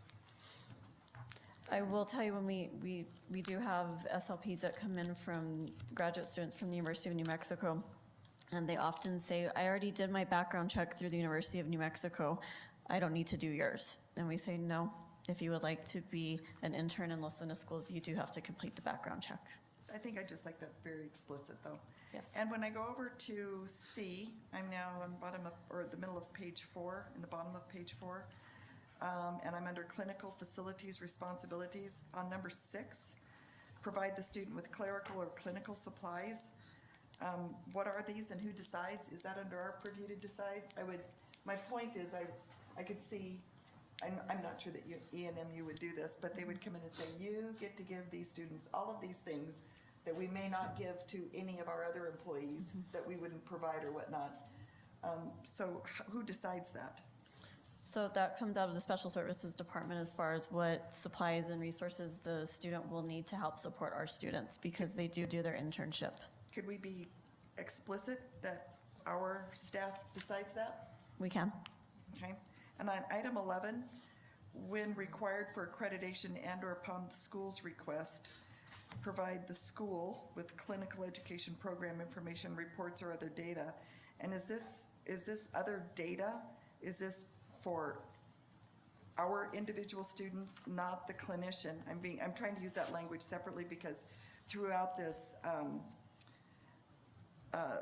whatever it's called, affiliation agreement, sometimes I felt like the use of student was kind of ambiguous, as opposed to understanding who's a clinician and who's our student. So is this reports or other data about our students that we would provide this ENMU with that? No, this is about their actual program for accreditation. So the actual clinician. Correct. Okay. On item, under section D, term, under number 3, clinical facility, we talk about dismissing a student or terminating the student's access to the clinical facility if the student's performance or health is so unsatisfactory as to result in possible danger to the student or patients, I'm not sure what so unsatisfactory qualifies as. I found that to be an unusual term. Then it goes on to say, other dismissals or terminations shall be by mutual agreement. And I'm thinking, no, that really is our staff and our expertise guiding this, because I could see something like high absenteeism, or if they're uncooperative, unfriendly, if they're unprofessional, other non-collegial behaviors with staff, parents, or students. I don't really think that we need to take a vote on that. No. That I would think that that would be under our expertise. So I would like to see that language amended. And I think those are my only concerns at this time. We can definitely note, all those concerns will be addressed, and we will bring this back to the board. Thank you. Mr. President, Yes. I would like to move that we table item K6, approval of affiliation agreement between Los Angeles Schools and Eastern New Mexico University, ENMU, for communicative disorders program and ENMU clinical. Mr. President, could we have a little more discussion? Sure. Oh, I'm sorry. I apologize. I just Sure. jumped Well, right in. we can have the motions and then have Yeah, discussion. that's Yes, fine. you can have the motion, more discussion, That's fine. absolutely. So I'll second her motion. Go ahead. Okay, so, the way that, I don't want to change things that might hurt us, if you will. So if looking at, number 5, and I'll try to remember the issues that I was thinking of as we were going through. So these are the requirements on number 5, that's the requirements from ENMU. For instance, we don't do an HHS or OIG background check in Los Lunas, because that's the Department of Health and Human Services and the Office of the Inspector General. So that's an extra that they have to go through. So this is basically the way that I'm reading it. That's their responsibilities, and it gets to our responsibilities as the facility that's gonna have them here. And I'm not debating the language, but I think that we don't wanna take some of the things out that are the ENMU is saying these are our responsibilities, basically. Sure, and I wasn't asking for that on item 5. I said that I didn't have knowledge of those, so I just wanted clarification. I hadn't seen that language before. But it also says that we would provide an orientation to the individuals coming into the district, which includes our regulations, policies, procedures, and practices, which is to do an extra background check. So that shouldn't be an issue.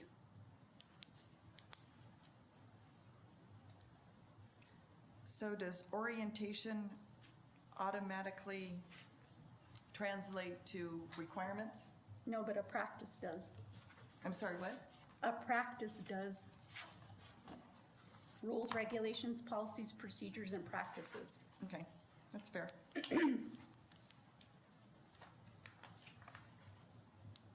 That's all. Any other comments before we vote? Okay, Superintendent Chavez, I guess you have what you need We- to make a change? Yes. Okay. All right, we have a motion by Dr. Osowski to table item number K6, the approval of affiliation between, agreement between Los Angeles Schools and Eastern New Mexico University for Communicative Disorders Program and ENMU Clinical, and we have a second by Mr. Vickers. Mrs. Sanders, how do you vote? Yes. Mrs. C. Moya, how do you vote? I'll vote yes. Mr. Vickers, how do you vote? Yes? And Dr. Osowski, how do you vote? Yes. And I vote yes. That tabling is approved by a vote of 5-0. Next item on the agenda is item number K7, approval of MOU between Los Angeles Schools and New Mexico Public Education Department for Apprenticeship Building America 2 grant term end on June 30th, 2023. 26. And we have Mr. Vickers. You have, Katie, you want discussion on that? So it's the same, I have the same question. Can you give an overview of what this is exactly? Yes, I absolutely can. Vice President, Mr. Vickers, and members of the board. So we have a strong partnership with the University of New Mexico College of Education. We have some of the professors do come and visit us pretty routinely, whether it's in person or via Zoom.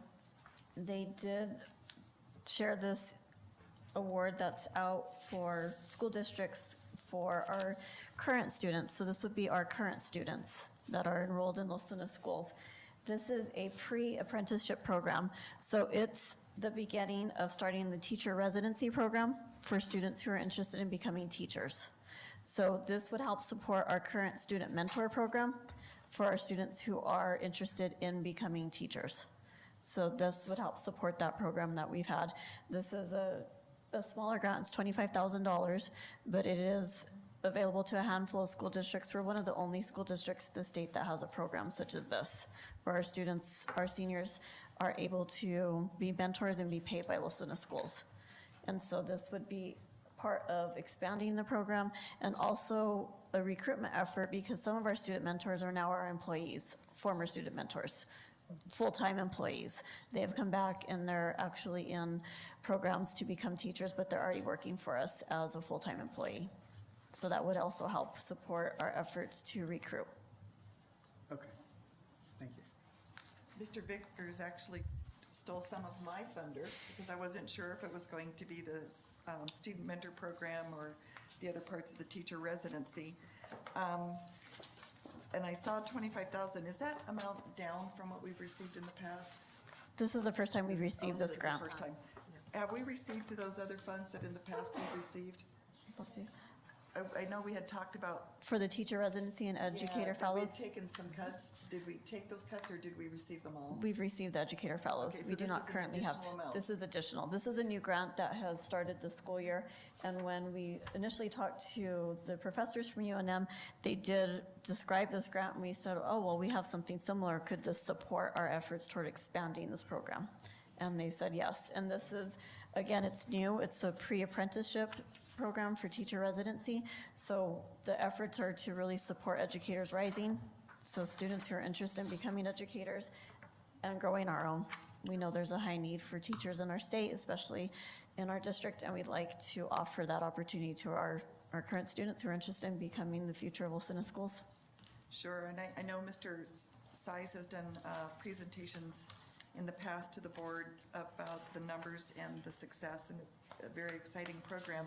So if this is new, it talks about, under the Exhibit A Statement of Work, it talks about allowable uses of incentive funding to support the development, launch, and sustainability.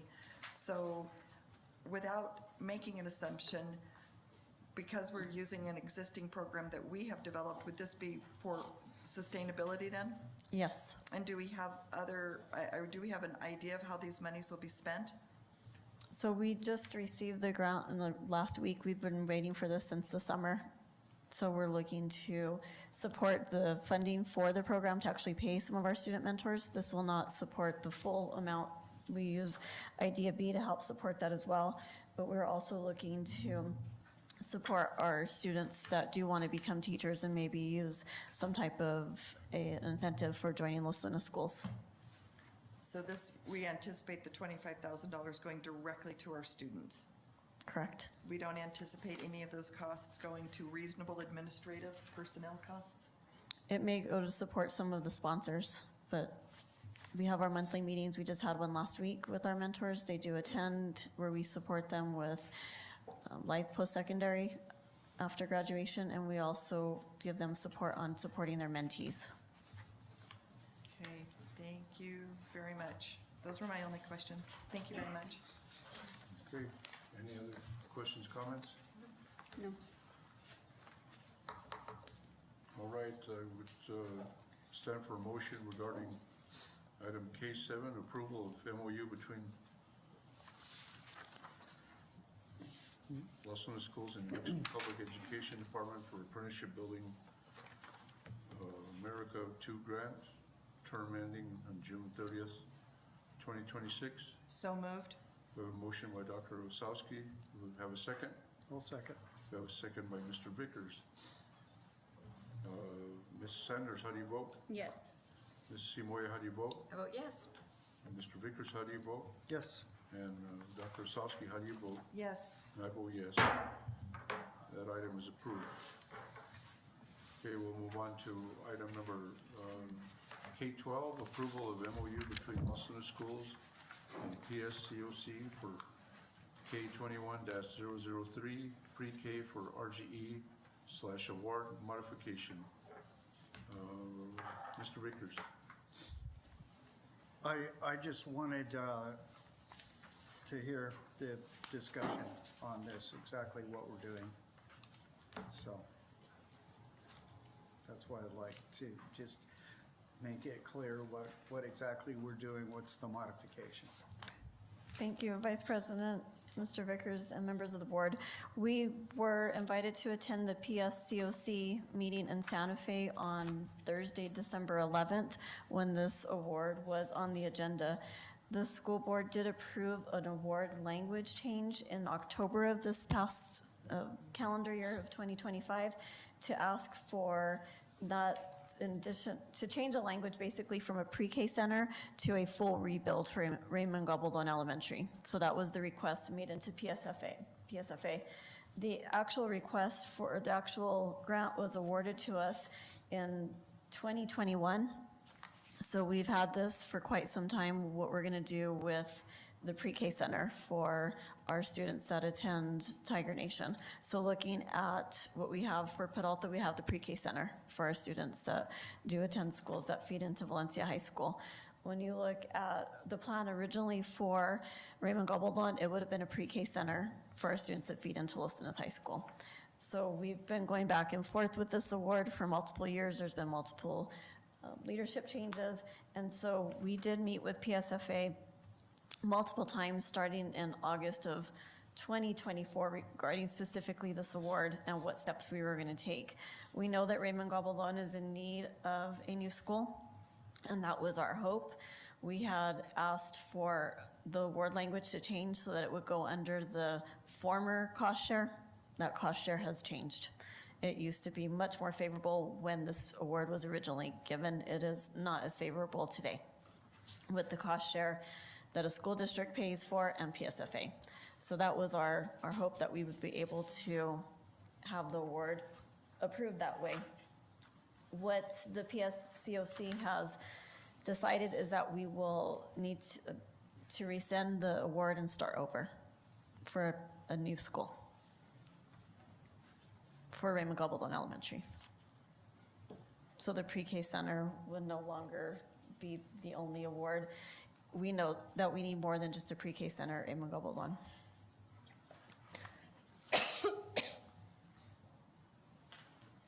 So what becomes of the pre-K center? So that would still be part of a future new school. It just wouldn't be built at Raymond Gobaldon Elementary. Because if we do add the pre-K center alone and we do a rebuild there, then it does not bode well for a complete rebuild for Raymond Gobaldon because it does not go lower on the rebuild list. So currently, it's not in the top 100 because this award exists. We just heard earlier in the meeting that there's extensive need at the school. So if we build the pre-K center or add on, it does make us higher on that list to have a new school.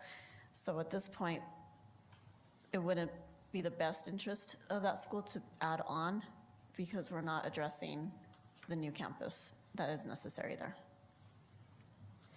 So if we leave it as is, we do go lower. Think of golf scores. The lower the score, the better for us. So we will go lower on that ranking for PSFA for a new building, a new campus. Okay. So the modification,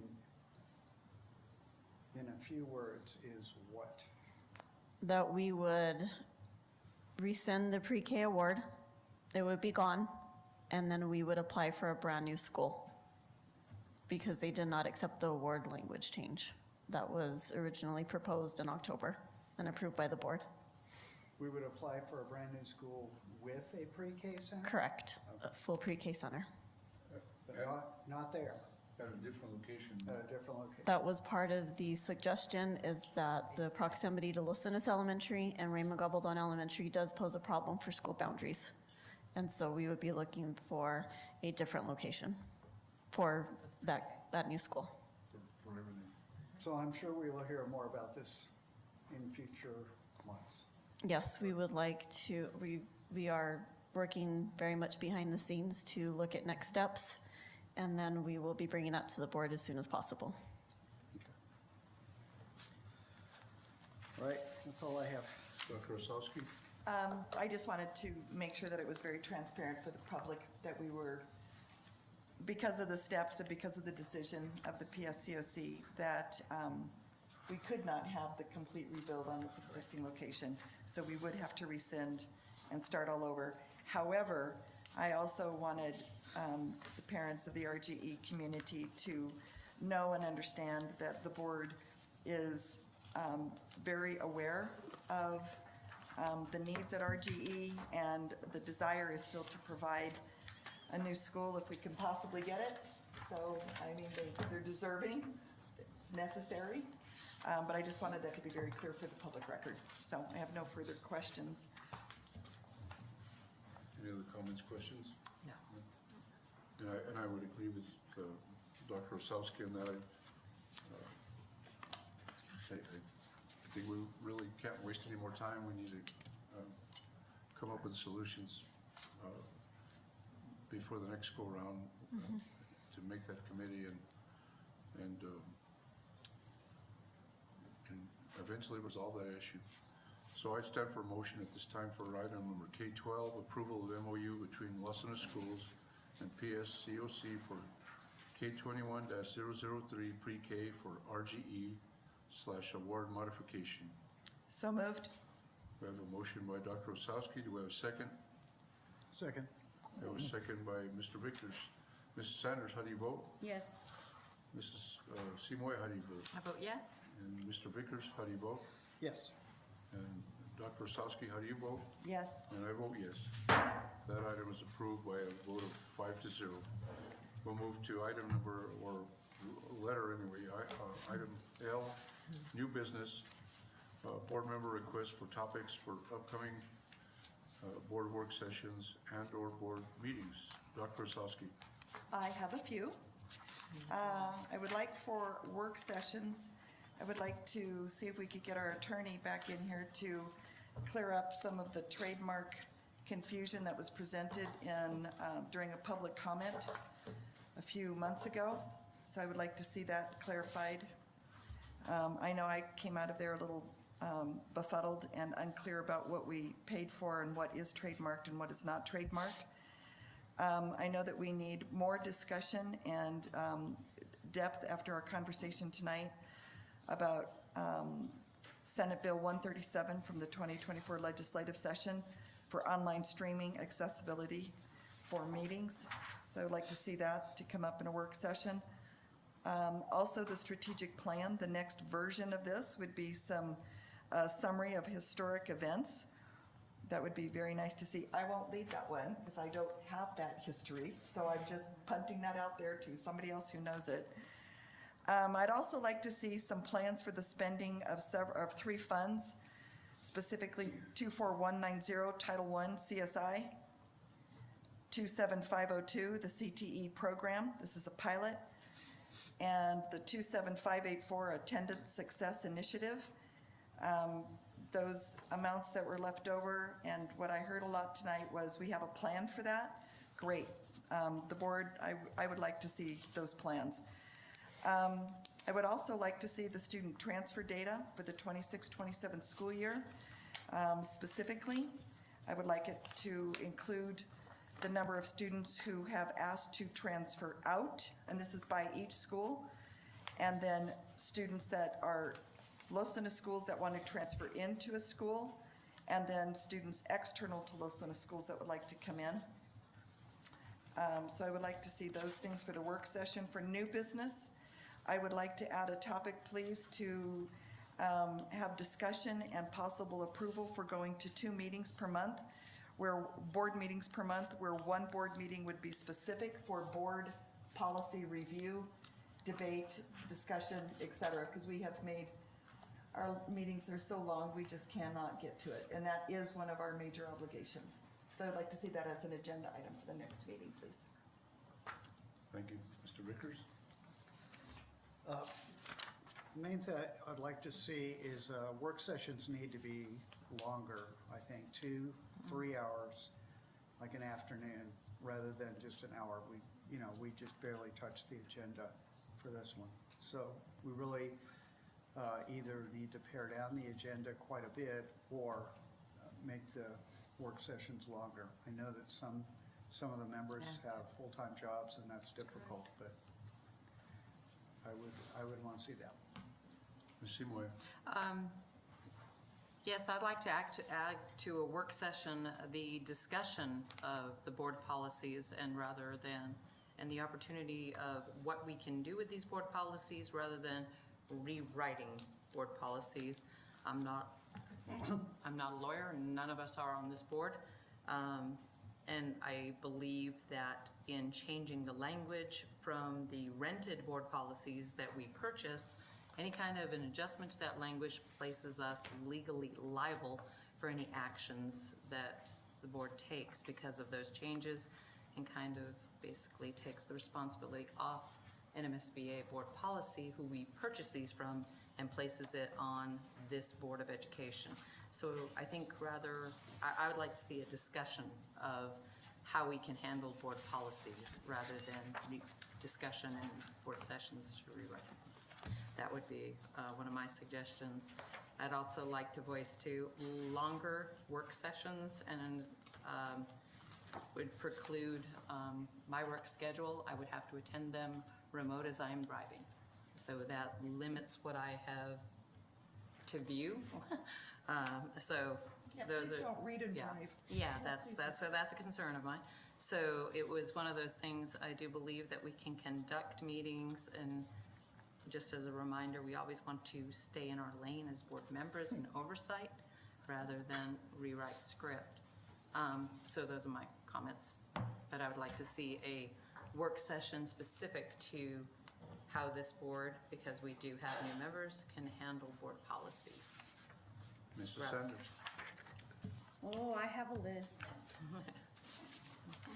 I really don't have a long list. I would, being a new board member, would like an update on litigation to include our legal counsel, so that I can be brought up to speed on what's going on with That's important. those.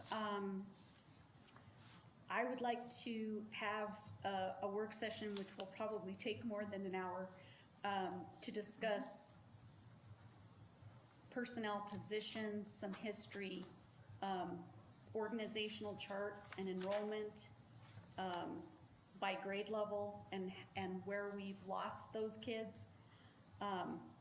What are the funding sources that we had and what has gone away?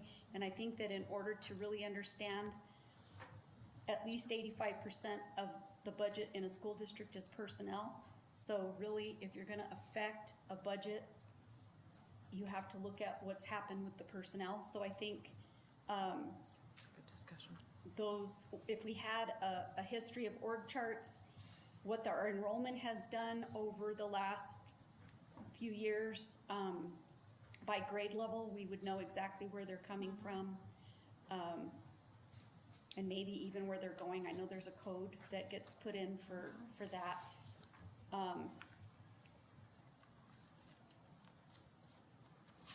And I think that sooner than later on that one, only so that we will be informed when we start talking about budget, what does that look like and why? And then, I don't know if this needs to be on a board agenda or in a work session, but I think we need to talk about a different camera system for the boardroom. When you're at home watching this, you can't see a speaker a lot of times, you can't hear a speaker a lot of times, and really you see the board at a real distance. So maybe an owl would be be an easy fix. And that's really all I have for right now, but yeah. Okay, and I, we'll see Moya and Dr. Osowski will steal my thunder because I do believe we, well, and Mr. Vickers, because I think we need both. We need, and/or, but we do need some longer workshops. And I was gonna say that we really need to go back to 2 board meetings per month. That's what we did traditionally for years and years, and one meeting a month just does not cut it, and, you know, by the time you get back the next month, you forgot what you're supposed to be doing, and, you know, we all have pretty heavy agenda. We really need to get with it with policies. We really need to get with it with a strategic plan. We need to get with it with revising our policies. And the last item I have is, and I don't know how this would, the legislative session is short this time, it's 30 days. I would like a discussion to consider a board resolution to support a legislative education study committee bill proposal that would allow the PED secretary to suspend individual local board members. And Mr. Vickers and I were victims of what I felt was an unjust situation. The PED told the papers that we were in the wrong place at the wrong time. An attorney sent me an email, and PED attorney, a contract attorney, and said we weren't guilty of any policy, law, or what have you. So, you know, it's not that I'm worried about it, but I think that the future of school boards, we need to speak up for the future of school boards. You know, I'm not going to be here forever, and I don't know about anybody else, but you know, it's finally that discussion's coming out, and if we don't make it by that time, I intend to go to the Capitol myself and lobby as an individual. But you know, it's time that discussion, you know, has come out. With that, we'll move to item M, announcement of meetings. February 5th through the 7th, 2026, New Mexico School Board Association Board Member Institute at the El Dorado Hotel, 309 West San Francisco in Santa Fe, New Mexico, 87501. Boardmanship training, and a quorum will be in attendance. February 10th, 2026, Audit Committee here at the conference room at 3:30 p.m. It's regarding regular and special audits, and attendance is by invitation only. February 10th, 2026, Finance Committee here at the conference room at 4 p.m. February 17th, 2026, Board Work Session here at the boardroom at 5 p.m. Tentatively, it might be earlier. Topics as listed on notice and agenda. Discussion only. Decisions, notice decisions will be made, and a quorum will be in attendance. And February 17th, 2026, a regular board meeting here at the conference room at 6 p.m. With that, I'd stand for adjournment. A motion for adjournment. Mr. President, Dr. Osowski. I move to adjourn the meeting. We have a motion by Dr. Osowski to adjourn. Do we have a second? I'll second. We have a second by Mrs. Sanders. Dr. Osowski, how do you vote? Yes. Mr. Vickers, how do you vote? Yes. Mrs. Seymour, how do you vote? Yes. Mrs. Sanders, how do you vote? Yes. And I vote yes. Meeting is adjourned.